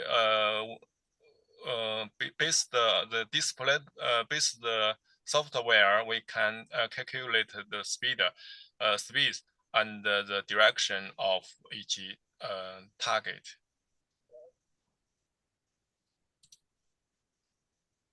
Yes, there's this slide to show some beetle of heavy migration in our satellite and our satellite traps. In that on that evening, there is about 20,000 beetles in that evening. This is the catch light. This is the catch size all years of these beetles. This is the percentage of the different sample with the interval about 1 hour. From this graph, you can see this beetle, most of the beetle migrate from the dawn to the midnight. Our radar also show this, so the result. You can quickly look at our radar image changes. This is it become. There are many targets used to show the peak migrations. Yes, with our multi-looking model, we can get more information, more parameter of each target. I think this is very important to make a prediction or the forecasting for the farmer. This one just show how Xungbin has shown where our insect radar distributed. This is the old information. That's all. Thank you for the listening. I hope I answered the question. Maybe during the visit to the Nigeria, we can discuss more about this. Thank you.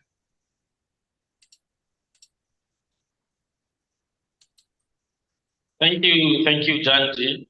I don't know if your question has been answered from his presentation, and if not, okay, it has been answered. Okay, so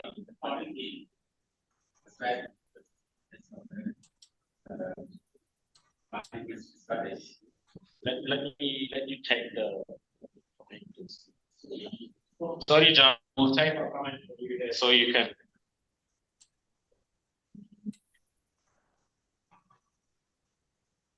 Yes. So the voice is still not clear. So for the question, I suggest that maybe you can type it in the chat, and it's better for us to understanding what is your key interest. And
yeah. 涂老师、张老师，您看到他们的问题了吗 ？How much I see the question? question. Maybe it's cost the how to say? 您可以跟我说。200万。人民币。人民币，对 ，yes。一台啊。Yes。So in China, it costs like 2 million RMB, which equal like let me do the calculation.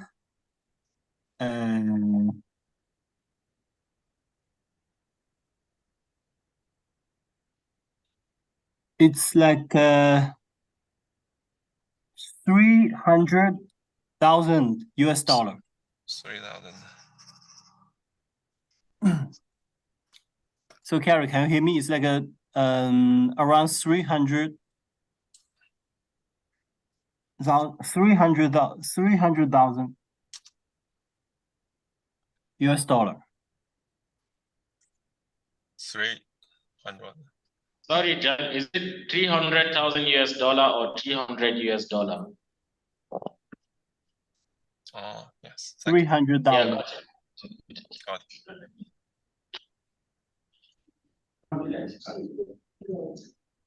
This price is in China. I think if this technology exported to the abroad, maybe it's cost more because this is a transfer fee during the transition. One more question to Mr. Zhang. So for one of this radar, like you said, the dual model radar, how many areas can it be covered? This is the price is the vertical-looking radar. And for the dual model radars, and I think need at 100 million. Oh no，就是300万，就是人民币RMB。你说的是作为一种很简单的那种雷达，单独不是双模式的，双模的更便宜啊。双模的更贵啊，双模的这个我说的刚才那个 OK 是200万，双模式的是300万。另外一个问题是说是您刚才把它分了第一种、第二种、第三种。Oh yeah. What's the role of the yes?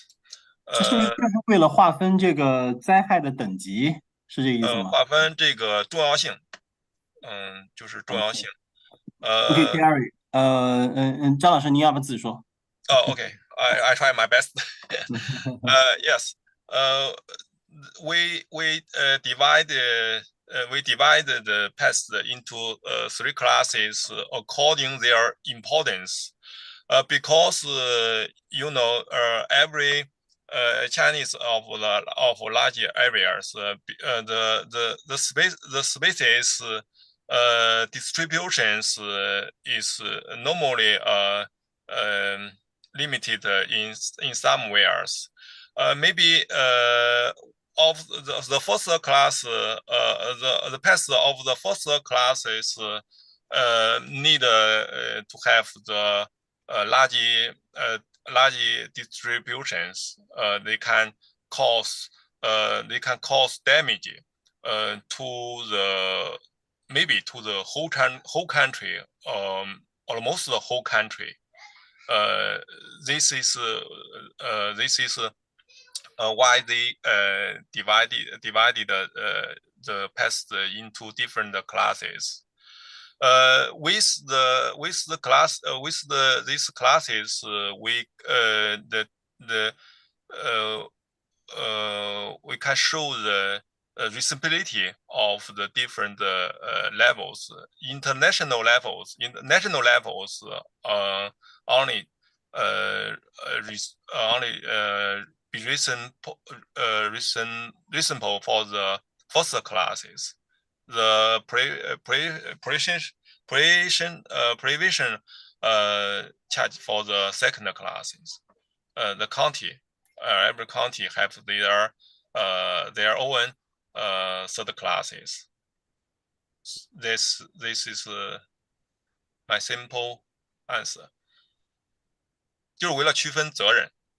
蒋老师，你可以再帮再 Okay, Mr. Zhang, I have this point like this 3 classes of this 4-army worm is to for the management, and also like it's a better word for to divide the responsibility. So under this second class, like the provincial level, so the provincial government should take the responsibility to react and to invest the some of the budget and to handle all this situation. It's kind of like also helps to divide the responsibility. That's it. Thank you. I shared the Ms. Tu's PPT in the chat box. Also, Carrie, I'll send you an email with Mr. Tu's PPT. Okay, thank you so much, John. I've received the link for the SharePoint, and I think the whole idea for the workshop is to just to add a comment to the question raised, is to understand the gap in Nigeria and to contextualize this technology in Nigeria. It's like sharing the knowledge from China to Nigeria. So the whole idea is to contextualize this in Nigeria and build a country-wide early crop pest early warning system for Nigeria, for the Nigeria context. Thank you. Yes, you're right. I think our project is to formulate this report together with maybe some of the investment plan, and we can share it with the Gates Foundation, and we can look for the solution, and maybe together with some of the investment plan, and let's see, we'll see.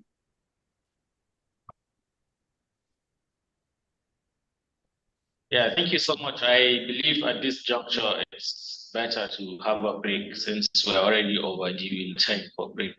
Let's have a 10 minutes break, then we can reconvene. Or should we say 40 minutes? Seems like everyone is tired. Yes, surely. Yeah. So okay. 1 hour, then we're already late. It's past 2 now. So what do you think? You think we should go an hour? 40 minutes. 40 minutes. Okay. We'll be back in 40 minutes. Okay. 张老师，今天晚上我们那个会还开吗？不，我问他。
Don't be one of us.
Thank you so much.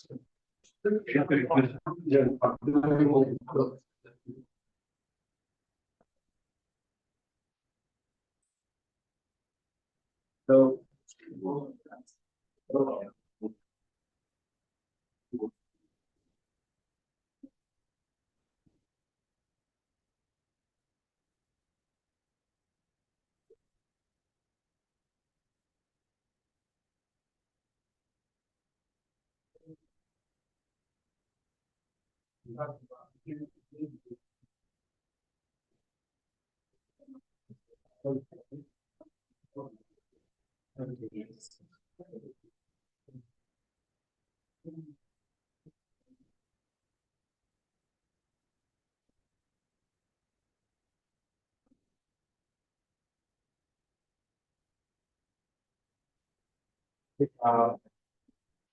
the call launch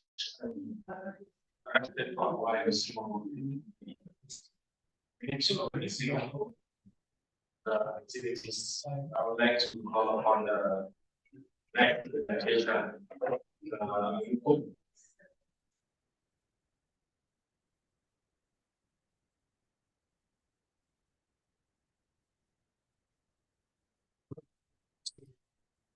Spotlight love you notice. I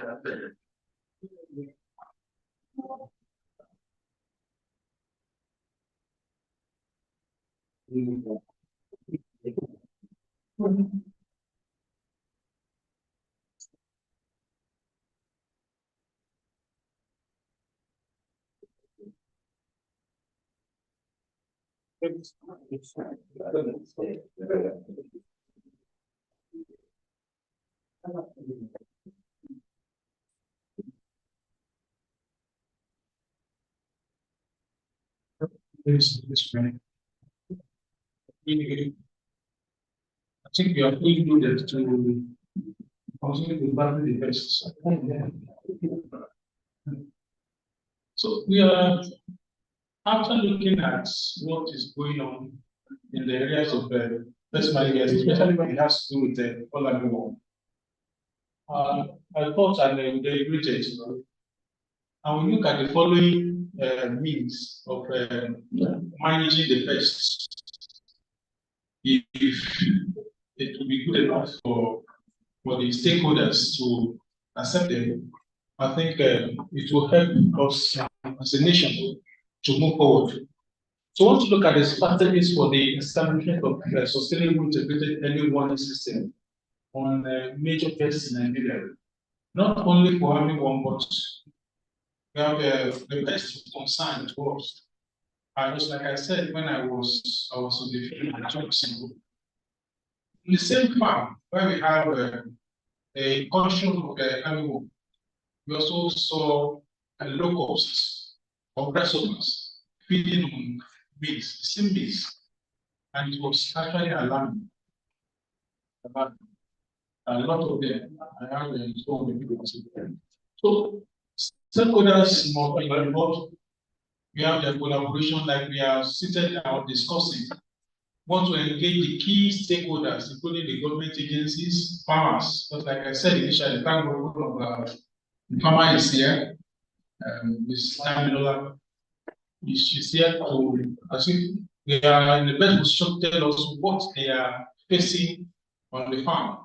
So that will help our decision making when we are writing, putting up our papers to the government. So we such as the local communities, like for example, all animal can never be controlled in isolation.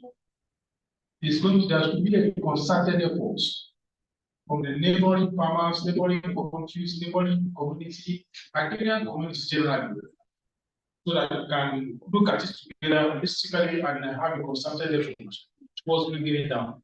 So this collaboration is very essential. We are going to get information, we are going to get cooperation from them. Then we need data collection and surveillance. Like we have been saying, we need the database that have the concerning best of a concern, so that we can know their move, their trend, their multiplication, their geographical range. All these things can be put together and it can help us to forecast what will happen in another 10 years, 20 years. I also work on this. I was discussing with my sister here. At times, we go to the soil, we get the soil samples, we want to see, apart from what the farmer is facing on the field, we want to see the seed bank, the good seed bank, and we want to see what will happen in 2, 3, 5 years' time.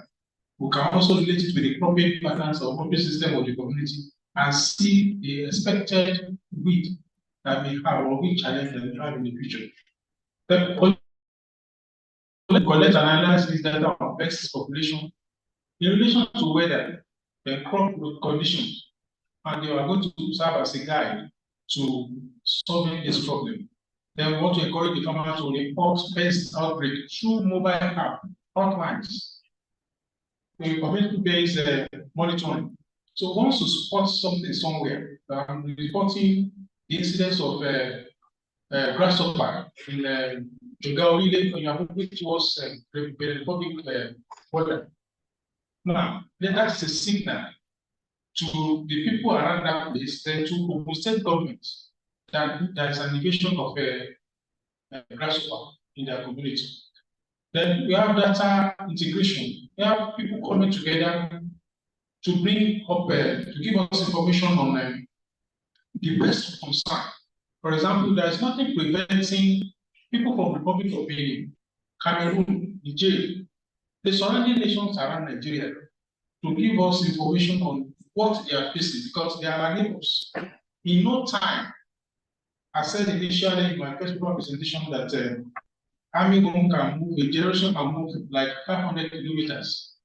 So when you are in Ogun State and you are talking about the Republic of Benin or Lagos, and the Republic of Benin are just few distance, if you can stroll, you can take a job to the Republic of Benin from Badagry. So we need information from this surrounding nation to help us look at what may happen so that we can also gather in Nigeria. Can also help them, they get information from us, it also help in their country. So when we analyze the data, we bring it together, we can work, we can synchronize things and work together for the betterment of everybody. Then we want to look at the early warning models. What are the things that we should do when it comes to pest management? We want to develop a predictive model that uses historical data. What was a pest? What pest did we experience or incursion did we experience 10 years ago, like 10 years ago, 15 years ago? I want to look at vis-a-vis weather forecasts and the life cycle of these pests so that we can anticipate potential outbreak. Maybe this year, 5 years time, or time to come. And it would be nice if we have remote sensing technology to the use of satellite drones to monitor crop health. We saw it on paper presented in China, what they were using. So we can detect changes in the vegetation and they are going to give us, they are good indices for us to know what will happen very soon. Then weather forecast application it, so we can collaborate with meteorological stations in and out of the country. We look at the pest dynamics, what happens with the movement of pests and they're changing in form from one place to another. Then we have a good alert system from all the stakeholders, especially from farmers that are on ground, that are facing this, they are there all the time. See, when farmers give us the information, we can get it also through the extension agents. Then the authority and the stakeholders can also be informed. And how do we get this? Can be from SMS, email, and other means of communication. So that we can warn us ahead of time that this is what we have seen. We have noticed, like in the 1 hectare of maize, you notice that out of 20 plants, we have seen 5 plants getting down with fall armyworm. We have seen 2 plants getting down with grasshopper attack, and also goes to other diseases of concern to us. So that will help us to safeguard endemic situation, so that the whole farm will not go down. Capacity building, we have been talking about capacity building. We have the training of local farmers and the extension agents on pest identification. I said in the morning that some of them, they don't know. Like it was said in the early 2045 that you are actually treating temporal as against armyworm. And you know, some people also were also applying their insecticide using a wrong technique to control it. But when we have people that are trained, we have farmers, we have extension agents, and they can help to monitor and appropriately manage these pests when they are emerging. And we have said that there's a laguna between the farmers and the extension agents. Sincerely speaking, there is the link, the bridge linking them, which is the research, or the extension bringing the information to the farmers. Most of them are no more on ground. Not that they are not on ground, but they are actually disengaged from this activity, not by their own doing, because they are fully funded. which that area we must look at. Then first identification guides. There should be a way like from China told us, can have like a duplex. We are having boards in strategic places where farmers can read thoroughly and tell them that this is Paul, this is Deborah, this is Sima, so that they can know how to address it. I said in the morning that we should know our enemy. So it's very important that we have a means of identifying these pests before we now proceed to combat them. So it will help us to identify major pests of the crop and how to manage them and the damages of them, not to manage them. Then research and innovation. What are the new things to make the table? And that will be known by the research universities, agencies, governmental and non-governmental agencies.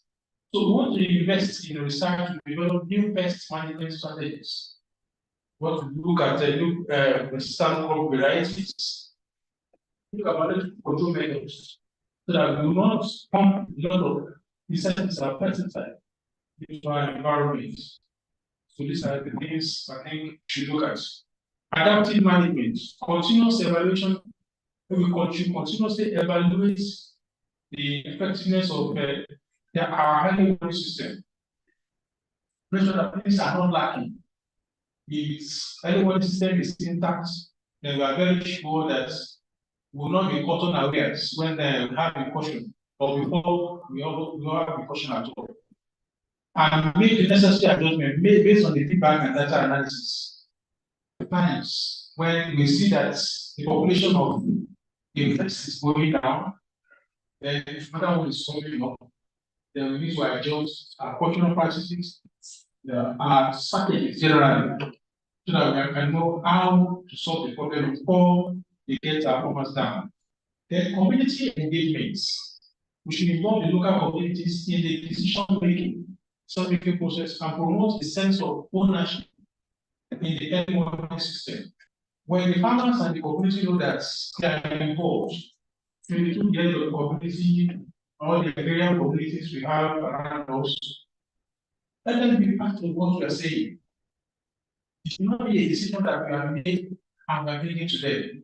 It should be our decision. And they are seeing it that way, they will definitely do what we ask them to do. The information, the good information they are expecting will come from them if they are involved. But if they are not, they are left out, we still go back, you hear about the problem, you go to them, and they will tell us that we don't know. But when you are putting some things in place, maybe a pheromone setup to trap insects, and they are not involved, if you see that the metal materials like food, they will go and remove it and use it for something else. But if they are involved, it will help us to work together. The public awareness, we want to raise awareness about the importance of early warning system and educate farmers about the actions they can take in response to alerts. So once we know this, we are informed and farmers are educated. Then once the farmer sees that this is the time, or these are the signs of a particular pest, you really know what to do. It's not that you'll be using an herbicide to control the pest of another maybe Deborah. The funding and resource allocation, secure fund, we should secure fund for the establishment and maintenance of the system for research and development. This one is very exciting. I'm a researcher, and I want to tell us that those are going to research is poorly funded. Is poorly funded. I've been in the system for 50 years doing research. And I've been requesting for one particular instrument since that time. We have not got it. And that instrument can take like 4 to 5 data at a go. 15 years, we couldn't afford it. So, what I would say, and at times, you are publishing, Prof can bear with witness. You are published a paper, and they look at your methodology, some part of the what you just said that we don't want this type of publication. You can go to somewhere else and publish it. So all your efforts and everything, you look at it, it will be like you are like in the 19th century.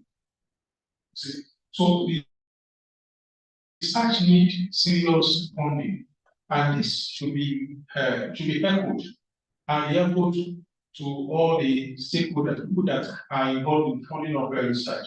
It should be of concern to us when our livelihood and livelihood of our farmers is at stake when pests are attacked. So then need money to also raise up and combat them. Policy support. We are ready to work with government agencies to create and enforce policies that promote the sustainability of the system and incentive for farmers' participation.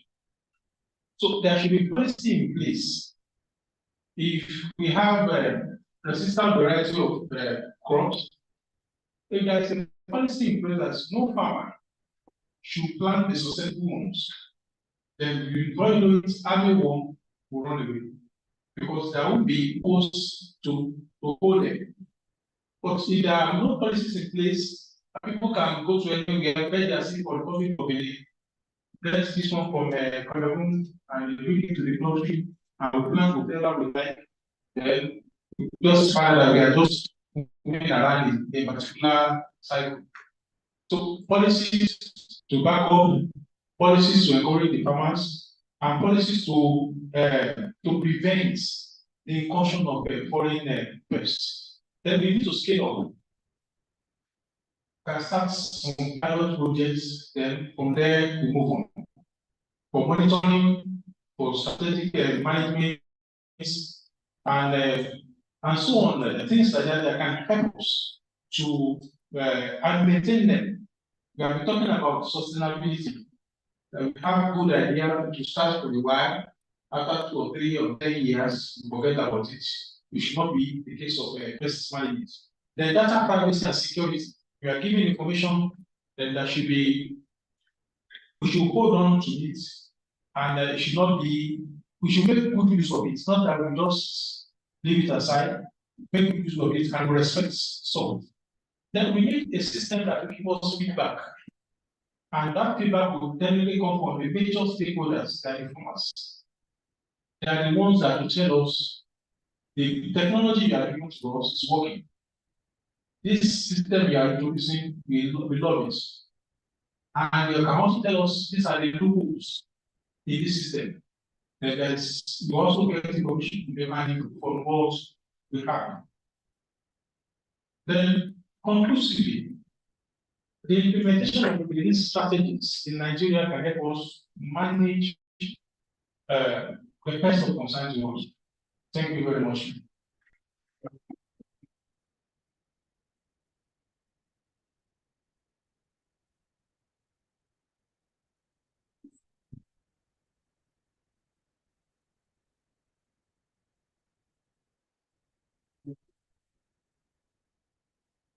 Thank you, Dr.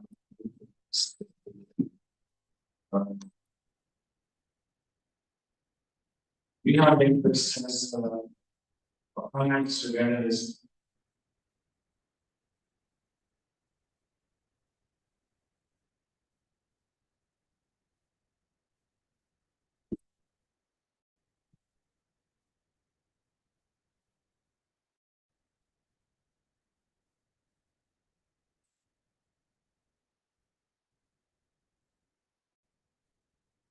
Good afternoon, everyone. My name is Gladys Sigom. I'm a farmer.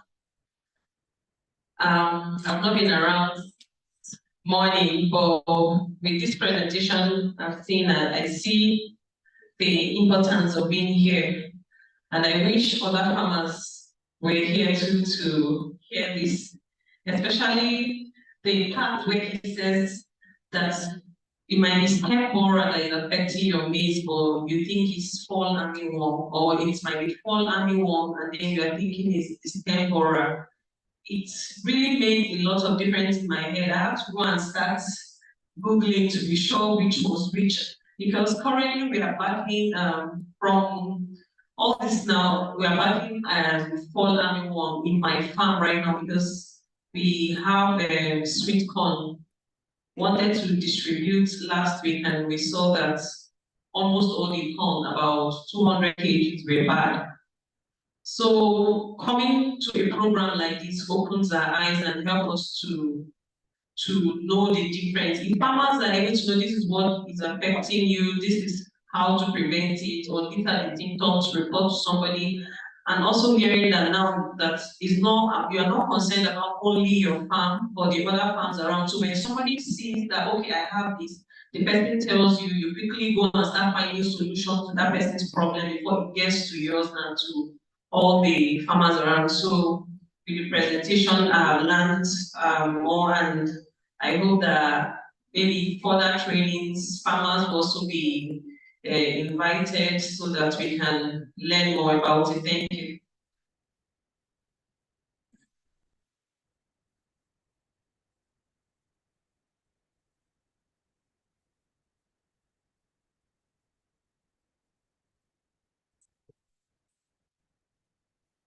So, do you have any other reaction?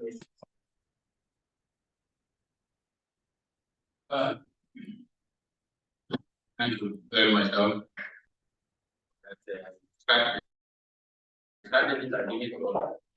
Now, I think what you should do to help us is that any strategy, I think you should have stakeholders there. Like if you talk about monitoring, who are the stakeholders that are involved in monitoring? Any other aspects, who are the stakeholders? If you just put the stakeholders and there's nobody, no group that you can forward the stakeholders putting that apart. I think the whole thing is on the line. And who is going to take the lead in trying to say that yes, it should implement this and that? Just you did a good job, but I think you should come in tablet form. This is number one. This is the aspect that this we don't. Who are the stakeholders there? Who will take the lead? For example, extension services. You want to know extension services. NARS is supposed to be the lead. And who are the other stakeholders? The ADPs, as well as cross protection specialists from different institutions, and so on and so forth. So the need for us to create another session where you can put the stakeholders where they leaders for them to go there by the young and peaceful farmer. They are welcome. You say that 20 kg of their maize, the maize is bad. Seed. But is it in the farm or in storage? In the farm. So you weigh it and you find that it's 200 kg. Yes. Okay. Because it's a kg. Okay, you say per kg. But when you keep it in the farm, when you put it in the storage, do you have any other attack? Or for popcorn?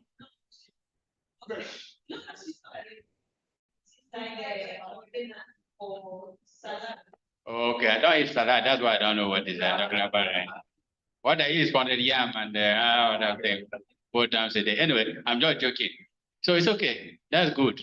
I think it's good. It's extension agent that's supposed to come to our aid in that aspect. But I think this meeting is there to take care of all this and make suggestions for the stakeholders. Thank you. Thank you very much. Do we have any other?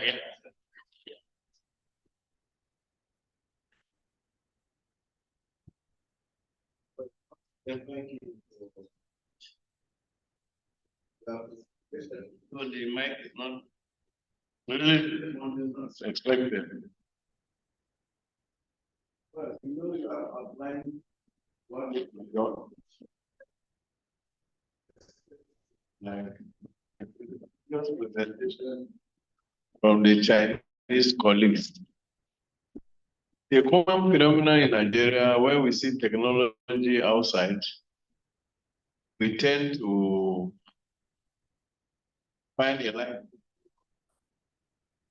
Without really looking at the environment and the support that is associated with that in those other countries. when we look at the different strategies they had, support from government, private sectors, in such a way that they are well harmonized, because they are interested in making sure their system will benefit of the city. So we have issues that most times when we don't talk companies that go, the private sector only ride on available technologies without. So we are going to develop any efficient scenario, then it should be private-public partnership. So they also own responsibility, because we are talking about preventing a foreign war or controlling foreign war. It's not the government that is doing the farming, but they are trying to look at how can they support. So we in the private sector should think of, if somebody is supporting me, what will be my contribution to be sure that that system is sustained. I think that's where we should be looking at all that. You cannot just bring in technology without looking at the other factors that is the success of those that are working in other countries. So we have to have our own elements in the system, in the country, that will help it to. So when we are putting out ideology, what we need to present, whether FAO or the federal minister having our, there should be a kind of component so that it is institutionally organized and every stakeholder, like Rob has mentioned, to contribute and make it like it's everybody's business. Maybe when we are coming to the general idea of how to put things together, maybe that's where we need to specify the contribution of each of those things. So if you can see some places where they are using aeroplane, detect if these insects are somewhere, because they have seen just ordinary pheromone trap that we can use as a startup. You find that just to organize that is a case, because if by experiment we put maybe 100 of this in the community, each count will tell the population, and that will tell you what is the already built up in that community. And that has sent anyone. But people will not be like looking forward to invade. They just really buy those buildings because it's going to really do what they are expected to do. So those are the modalities I think we need to put together to ensure that when you mention about pamphlets that carries what is totally wrong, because that is like the fact sheet that the National Agriculture is using when they are going on farm checklist, whether this is the true variety or the adulterated, when they are going for the farm inspection. So we need to like put ideas together and let it be a component that if we are going to train farmers, these tutorial presentations should also help, and let it not just be in the class, but right with them, even as a pamphlet that can be distributed. Because that is a way for talking about this money. So maybe those who are putting down ideas should begin to look at how do we compartmentalize these various intervention strategies that will be able to help the money strategy that we follow and adopt the situation. Thank you very much. Do we have any other reaction for the absence of comments?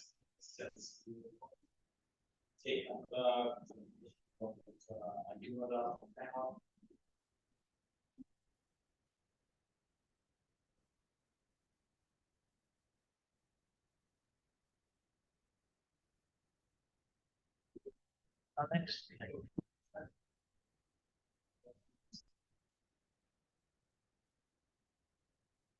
Abdullah.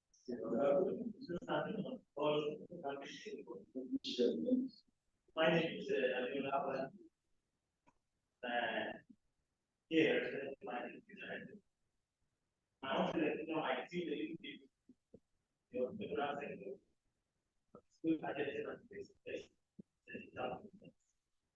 I was really commend the effort of the FAO, the group of the done like that. They are still doing. So I can say only that the investment, I think they paid to right during needed a lot for it. And as I present, you see how and how they have really helped us in terms of even thinking more revenue to this out of the people they have done for us. Go back. Okay. Metal is just like an introduction. Metal is one of the most important things worldwide. So it's also income for the growers. That's an origin from South America. The world data production was estimated to be 182 million. With China producing at least 3% of this output. Nigeria was not also left out. We have about 17.5 million tons.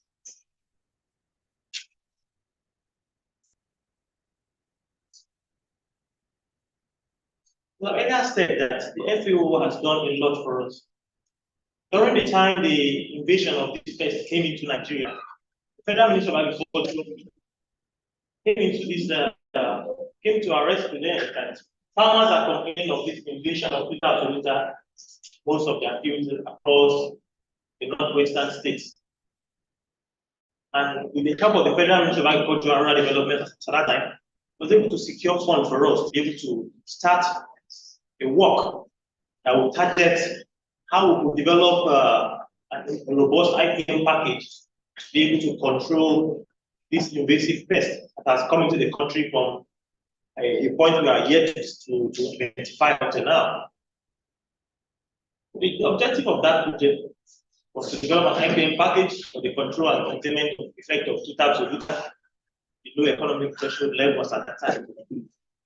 And we were able to achieve this spread of tomatoes at that time, of these two types of litter, we were able to curtail the spread through the IPM packages we were able to release to farmers. So earlier I was talking about the involvement of custom officers and the quarantine in some of these projects. And for this particular one, the quarantine were involved. The extension officers were involved. Even the ADPs were also involved in that project at that time. And we have about 5 states that was also involved.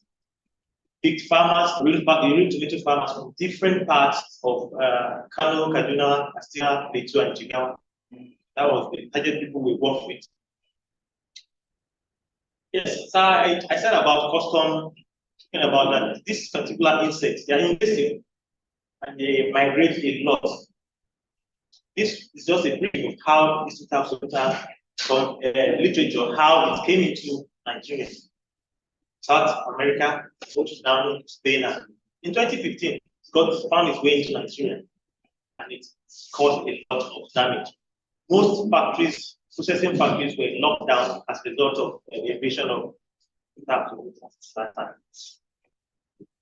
So some of these neighboring countries we have within boundary Nigeria were suspected entry points that we said that we thought would have been a point of entry. Be true, maybe smuggling of material that is, or maybe animal movement and all those things. No one could tell, but it found its way into Nigeria through the borders. Some of these spotted states are where it has been recorded presently in Nigeria. All these states, red, have reported the spread of big damage at that time. So aside from tomato, which is a major host of this invasive pest, they also attack some other soil crops too. And that is why anytime you have some of these crops implanted on the field, you should be very, very careful that it's possible. As some of these will also be feeding something for this insect. So, even potatoes. In Plateau State, we discovered that they were also feeding on the tomato leaves and causing a lot of damages. The life cycle. The reason why it's more important an invasive pest is that the rate at which it multiplies is so fast. So fast. Imagine a single female laying about 260 eggs. It's happening, and it have more samples within a year. So it causes more concern. Mode of dispersal. Notice that some of them fly long distance, some of them through human activities, some of them through cattle movement, some through transportation of fruits to seedlings, and majorly movement of basket or crates at that time. The raffia basket used in transportation of this tomato really encouraged spread at that time in 2015-2017 when we worked on them. These are some of the integrated pest management that we work on and be able to achieve some results. Look at the preventive measures, monitoring, which earlier spoke more about, biological control, pesticide selection. Yes, because this insect, the mode at which it causes the damage is so funny. It doesn't fit, it fits within that green part and finds itself covered within the two parts of the leaf. So no matter how much you spray some of this insecticide, it doesn't touch it. So it's a major concern. And looking at it, you keep spraying, and they keep multiplying. And another major thing they have that happens to them is that they develop resistance very fast. Most of the chemicals that were available at that time would not really bring down the population of this pest. This is how the farmers who worked. This was in manufacturing, Katsina State. We at the onset, we tried to develop local pesticide to even give out the farmers.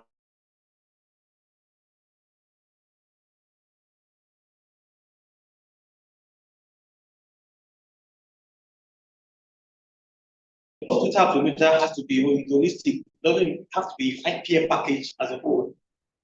The tray you're looking over there is just a small device that can attract this insect at night. They are natural insects. They love that environment. And what he does was that, okay, went to the field at night, we placed these lamps, it's an automated lamp. What it does is that in the evening, it's on by itself. The tray has some little quantity of water with little detergent just to make it a little bit viscous. It attracts the insect itself. The night, they flap around the light and get drowned into the bowl, the tray there. They placed in the Bomo in Zaria, there with for the Federal Ministry of Agriculture. We're able to trap over 5,000 adult moths overnight in one of the trees. So it's a major component part that we look at it as if it's going to be very, very effective in the management of Consultative. At the same time, the biopesticide can target the larval stage of this insect. These are some of the equipment that were given to us by FAO during that time. They are just machines that we can use to crush the raw material that we use for our production.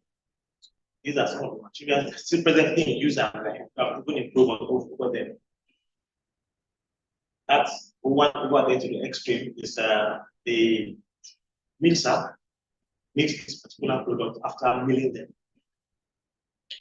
This greenhouse was also donated to us by the FAO, and something like we're trying to use, we are using to rear parasites. At that time, we were able to identify some parasitoid that were able to feed on its absolute time. So we reared them in mass and we went to the fields and released them. Yes, we moved further again. This is an LPG centrifuge drying machine. Most of the biopesticide we produce, we find that moving them around to farmers sometimes is a little bit bulky. So we're trying to see how we could make them into powdered form. And that was what led to this. We just acquired this machine not quite long, and we are going to make them going to use people to convert this liquid into powder so that it makes it handy for farmers to use. Get some results. These are the two products that we have presently now, and they are in commercial use. Of recent, just yesterday, consignment of about 7,200 kegs of this was delivered to Jalen. These are for farmers to use. I mean, one, it's absolutely. Yes, this is the packaging section, and this was the card I was taking them down to. Yes, these are the parasites we were going to identify during that time. Read them, mass, and we move them down to the field. Total trap tree is very, very effective, but the only major constraint farmers speak about is theft. Theft. Major places where we have those things they use. But has to be there over the night to be able to do the one that's not. Over the night, people go there and remove the lamp for their own personal use at home. And that is one of the major problems we have at hand present. But it's very effective. Because by the time you start from the nursery, you put it in your nursery, it tells you immediately there's a single moth flapping around to tell you that these guys are around. Start something. Just like a signal telling you that these things are here, you can take an action. But the major challenge we have is theft. Talking about early warning system, this is just the way we define it as an integrated ICT platform that provides full surveillance data, forecasting, risk assessment, and implementations for farmers and monitoring agencies. One of the most important aspects of pest and disease management recently. Development and introduction of early warning system. The Nigerian farming system will increase productivity and save farmers from yield losses. To be made part of integrated pest management, basic pest control in Nigeria. Yes. Farmers themselves actually so intelligent. They advance the means of how to scale through this particular infestation. And what they do is just that they know the time these guys come around. So what they do is that they prepare their own farm and start their planting ahead. So now if you go to most of the fields by October, that's when they go to the nursery. So they can easily start their own farming practices at that time and move ahead before the temperature rises and encourage the build-up of these insects. Thank you very much for listening.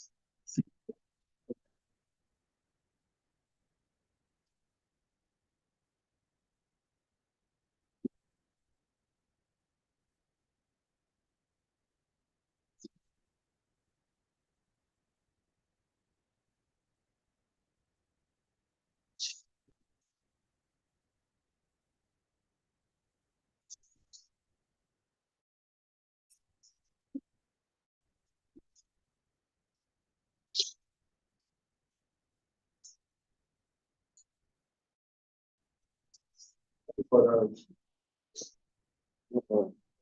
you for the presentation, I believe this is the last part of the agenda of today.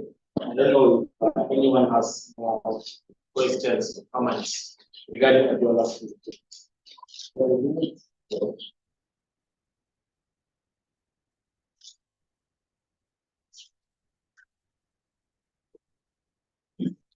Thank you very much, Dr. for the presentation.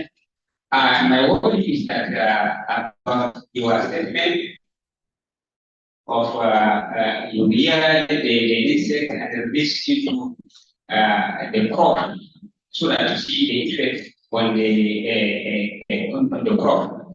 So my worry is that please, we should always be careful when releasing those insects into a crop, because later they might become a havoc of our environment. So when you release them, they can go and lay eggs and also become part of another problem. So please, we should always be careful. When you hear insects, you should know how to control them. You know how to control them after the damage you want them to cause. Experimental area. Thank you.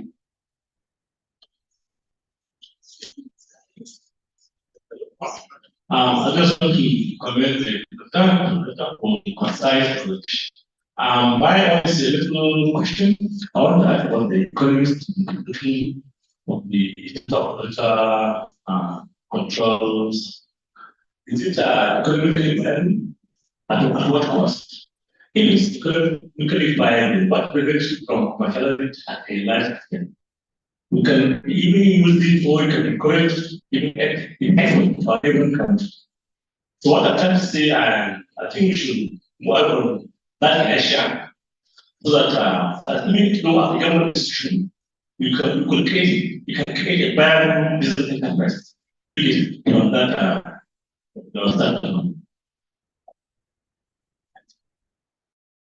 Thank you very much. Yes, I understand what you're trying to say about the Europe of this perhaps not becoming the first of this Europe. Is that what I'm saying? What I'm saying, when you react maybe a broccoli, and later you visit them into a government, so it will become a problem later. So it is better when you are going to release the insect environment, let that do that. You control them after because the damage. Okay, let me come in. For us to identify those parameters, but after we notice them in the field, being directly of the target. So those, and if you look at in the square area, when you look at it, the population of absolute time find outweigh the numbers of parameters. It means that if and there's a way the environment balance itself, in terms of balancing there's a way they balance themselves, talking about the parasitoid and the post-equilibrium. So what we did was that we noticed that the population of those insects, because it's an IPM package, we want to have them together, but not every single control measure will include the product. Look at the biological aspect, look at the chemical aspect, look at even trying to develop some resistant variety for how to do that. So it's an holistic measure that will be able to solve that problem. So what we did was that we noticed that the population of this particular is so not much. We were able to collect them from different groups, brought them to the laboratory. So the spent house, when I look at the spent house, we fed them into and had to start with that those species.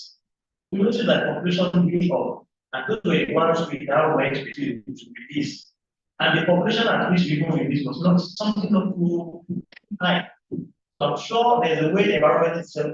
And the farmers, we have been video interviews, the farmers said that for that, in particular, with the very that those insects, they themselves saw them feeding on capital. So it's something that we could also integrate into the system. Then now talking about commercialization of this IPM package. The NABG, Nigerian Agribusiness, sometimes back in some last year, they are willing to partner with states to expand this production. This itself might not be able to meet up the demand by time. Presently now, the capacity of what we have in this to can only produce about 2,000 kgs a week. And the time will come that the demand will be more for those.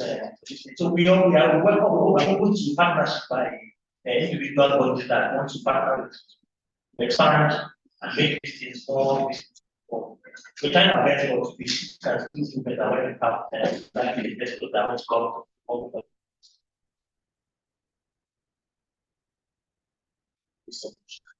What do you say, just comment on it?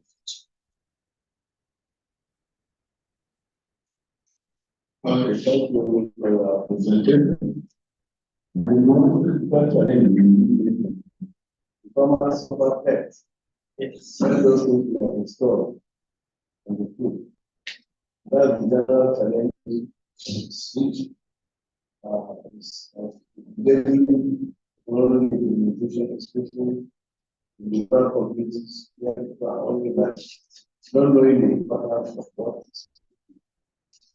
I think the village awareness initiative, where even the chief of those communities should be responsible looking at that thing as a control measure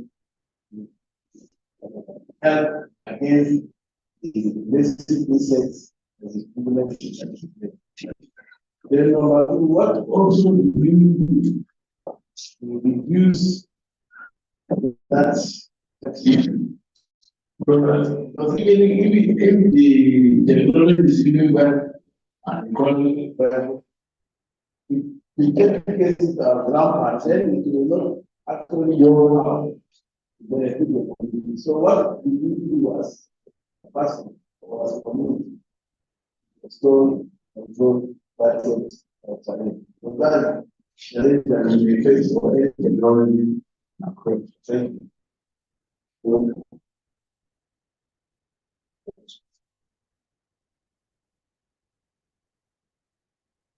I think this question is apply for this for the control of front animal as well, because some of these technologies used in China will break hair, break the face.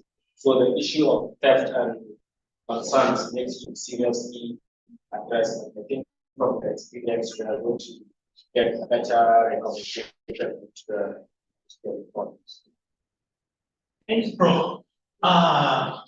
But what we did at that time, we tried as much as possible to integrate as many people that are supposed to be in that system.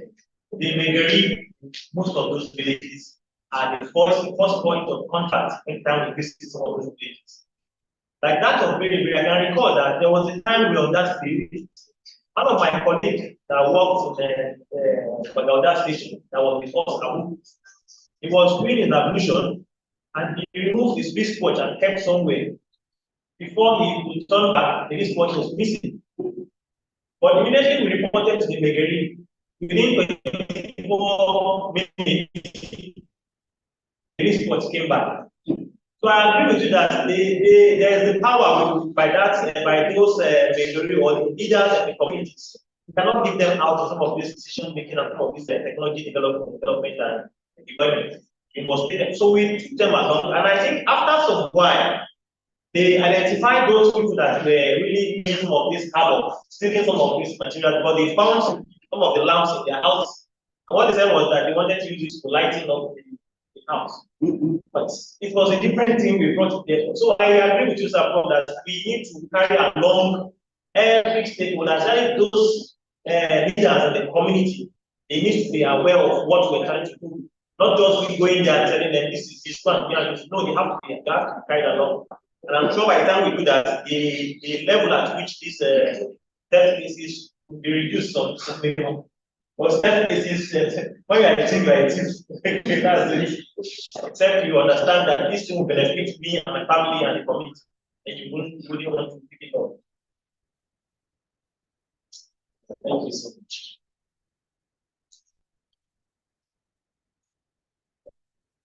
Thank you for the opportunity. I want to ask, were you able to determine the quantity or the amount of beneficial insects that has been trapped? Because, like my people will say, close your eyes that bad people will also follow. So, how much of the beneficial insects are?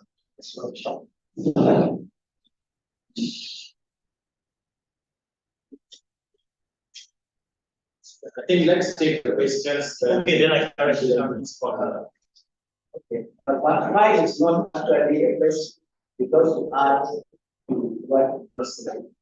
I know when you are preparing the strategy for you, each one was posting around 15 months. So it was difficult for us to give the farmers while dispensing also. We are looking at now working in local content. So it's only the trap, the line that is down important. But the other components were locally those put down the cost and then possibly before you quantity that cost so that we'll be able to see that there's no much it's not something like that. And one other thing about it is that when is data in process? So these are some of the things that we're looking at. If we can produce more and more goes into the community, then the issue of death might reduce. So I know it's not all the technology that we can do that, because for this one, this is specific local content to help.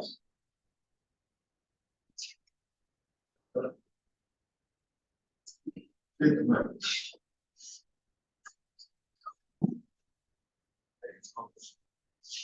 My own question is, control, there are some conditions, and all these things to start. So, then release, natural element. One of the conditions is that also specific. That after controlling a particular test, it will no longer have that test. Or it will not affect, or it will not affect another efficient system. So, if an organism was satisfied this condition as a way of biological base of controlling something. Another condition, an organism must satisfy as that. It should be virulent enough to control the test organism, not the actual control. If an organism does not satisfy these conditions, you will say that it's not going to be released agent control or control. I don't know whether your organization, test organisms, that actually take time, make sure that organisms that release if it's satisfied. That's what I said. It looks like you have said, no, the natural ecosystem, there's a kind of control, the nature controls population of insects, animals, and whatever you use. So definitely, if one population is the balance not another thing. So what they are saying is a very people need to do it, because the possibility is there that you control, two types, then eventually something will emerge. So that is the aspect you are talking about, and I want to do it. So it's not possible. Yes, for doctors' question. Yes, what we asked that other parameters also trapped in the trade. Yes, we have few of them trapped in the trade, but majority are those mods that flash down. Most of these parasitoids, the way they are not this one that can fly, they can fly a long distance. And they are not really nocturnal as such. But we did the research and we did the experiments in-house. Monitor them even at night to see their activities using the camera to check the activities of this thing.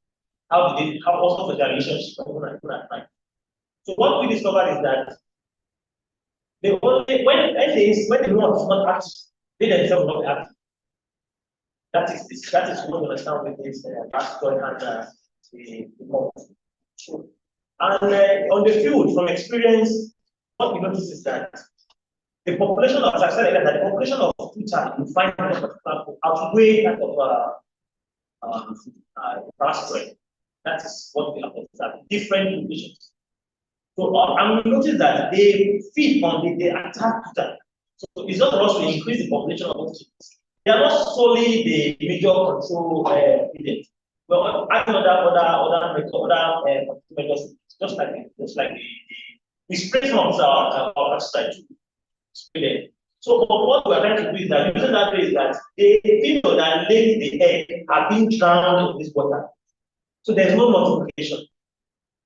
We're trying to bring down the population of the female that lays the eggs. At the same time, the pesticide is targeting the larvae that might still have an escape that process. So it's like targeting different stages of these insects. That is what we're trying to do. Let me address the question.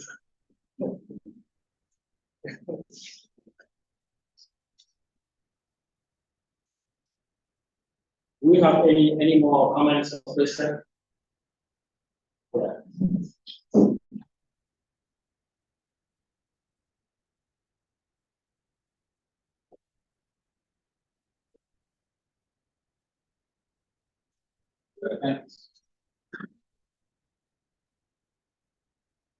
Thank you very much for your presentation.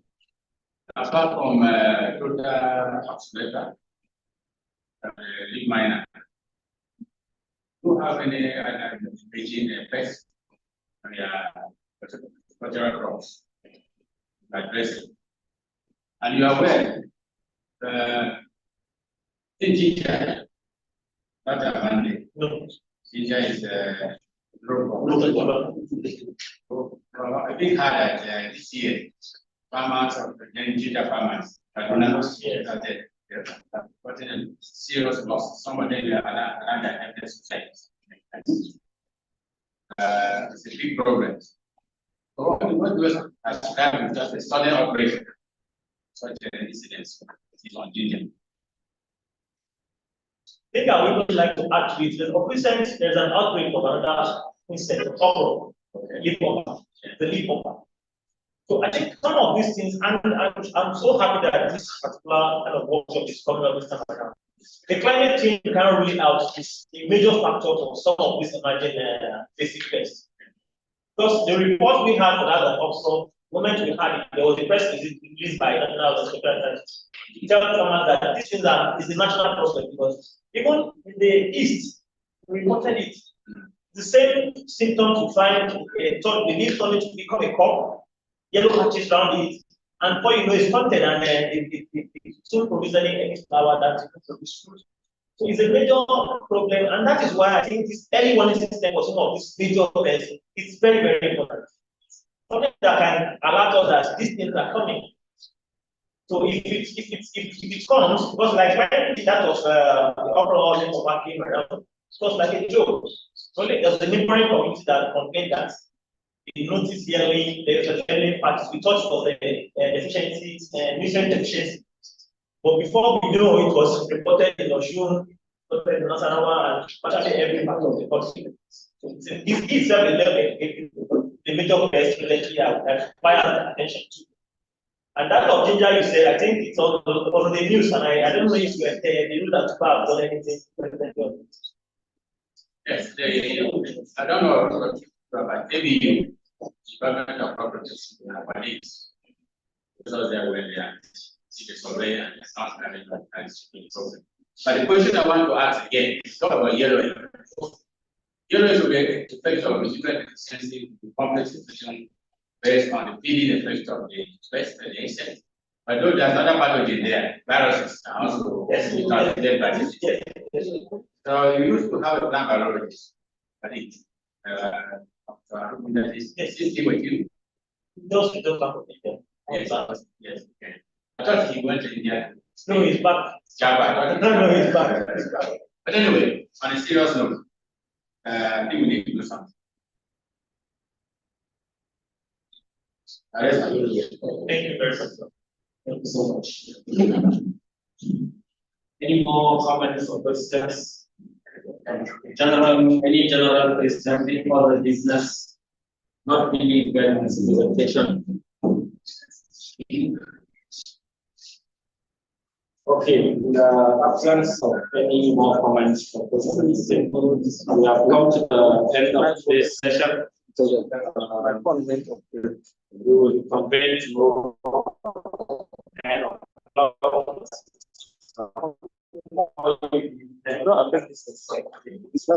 thank you very much for the engagement.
Is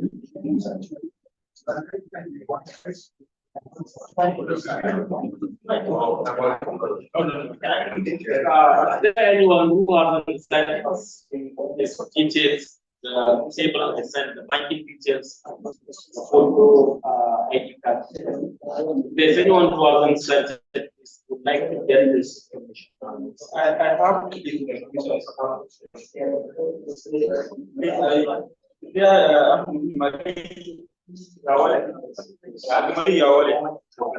if you provide format. Dauda, is he here? Dauda, identify you. Yes.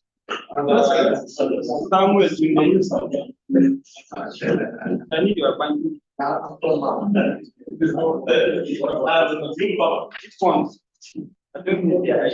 No problem.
It's not a good job.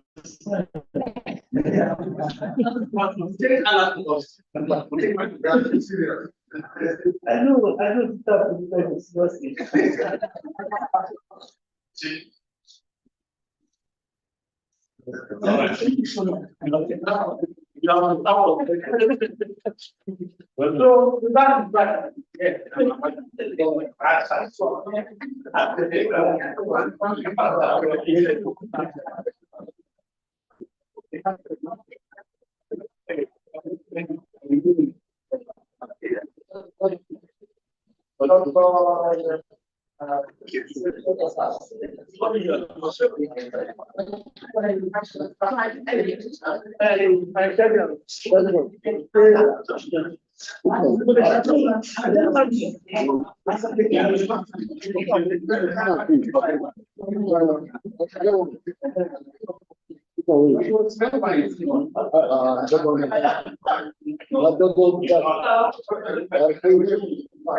stuff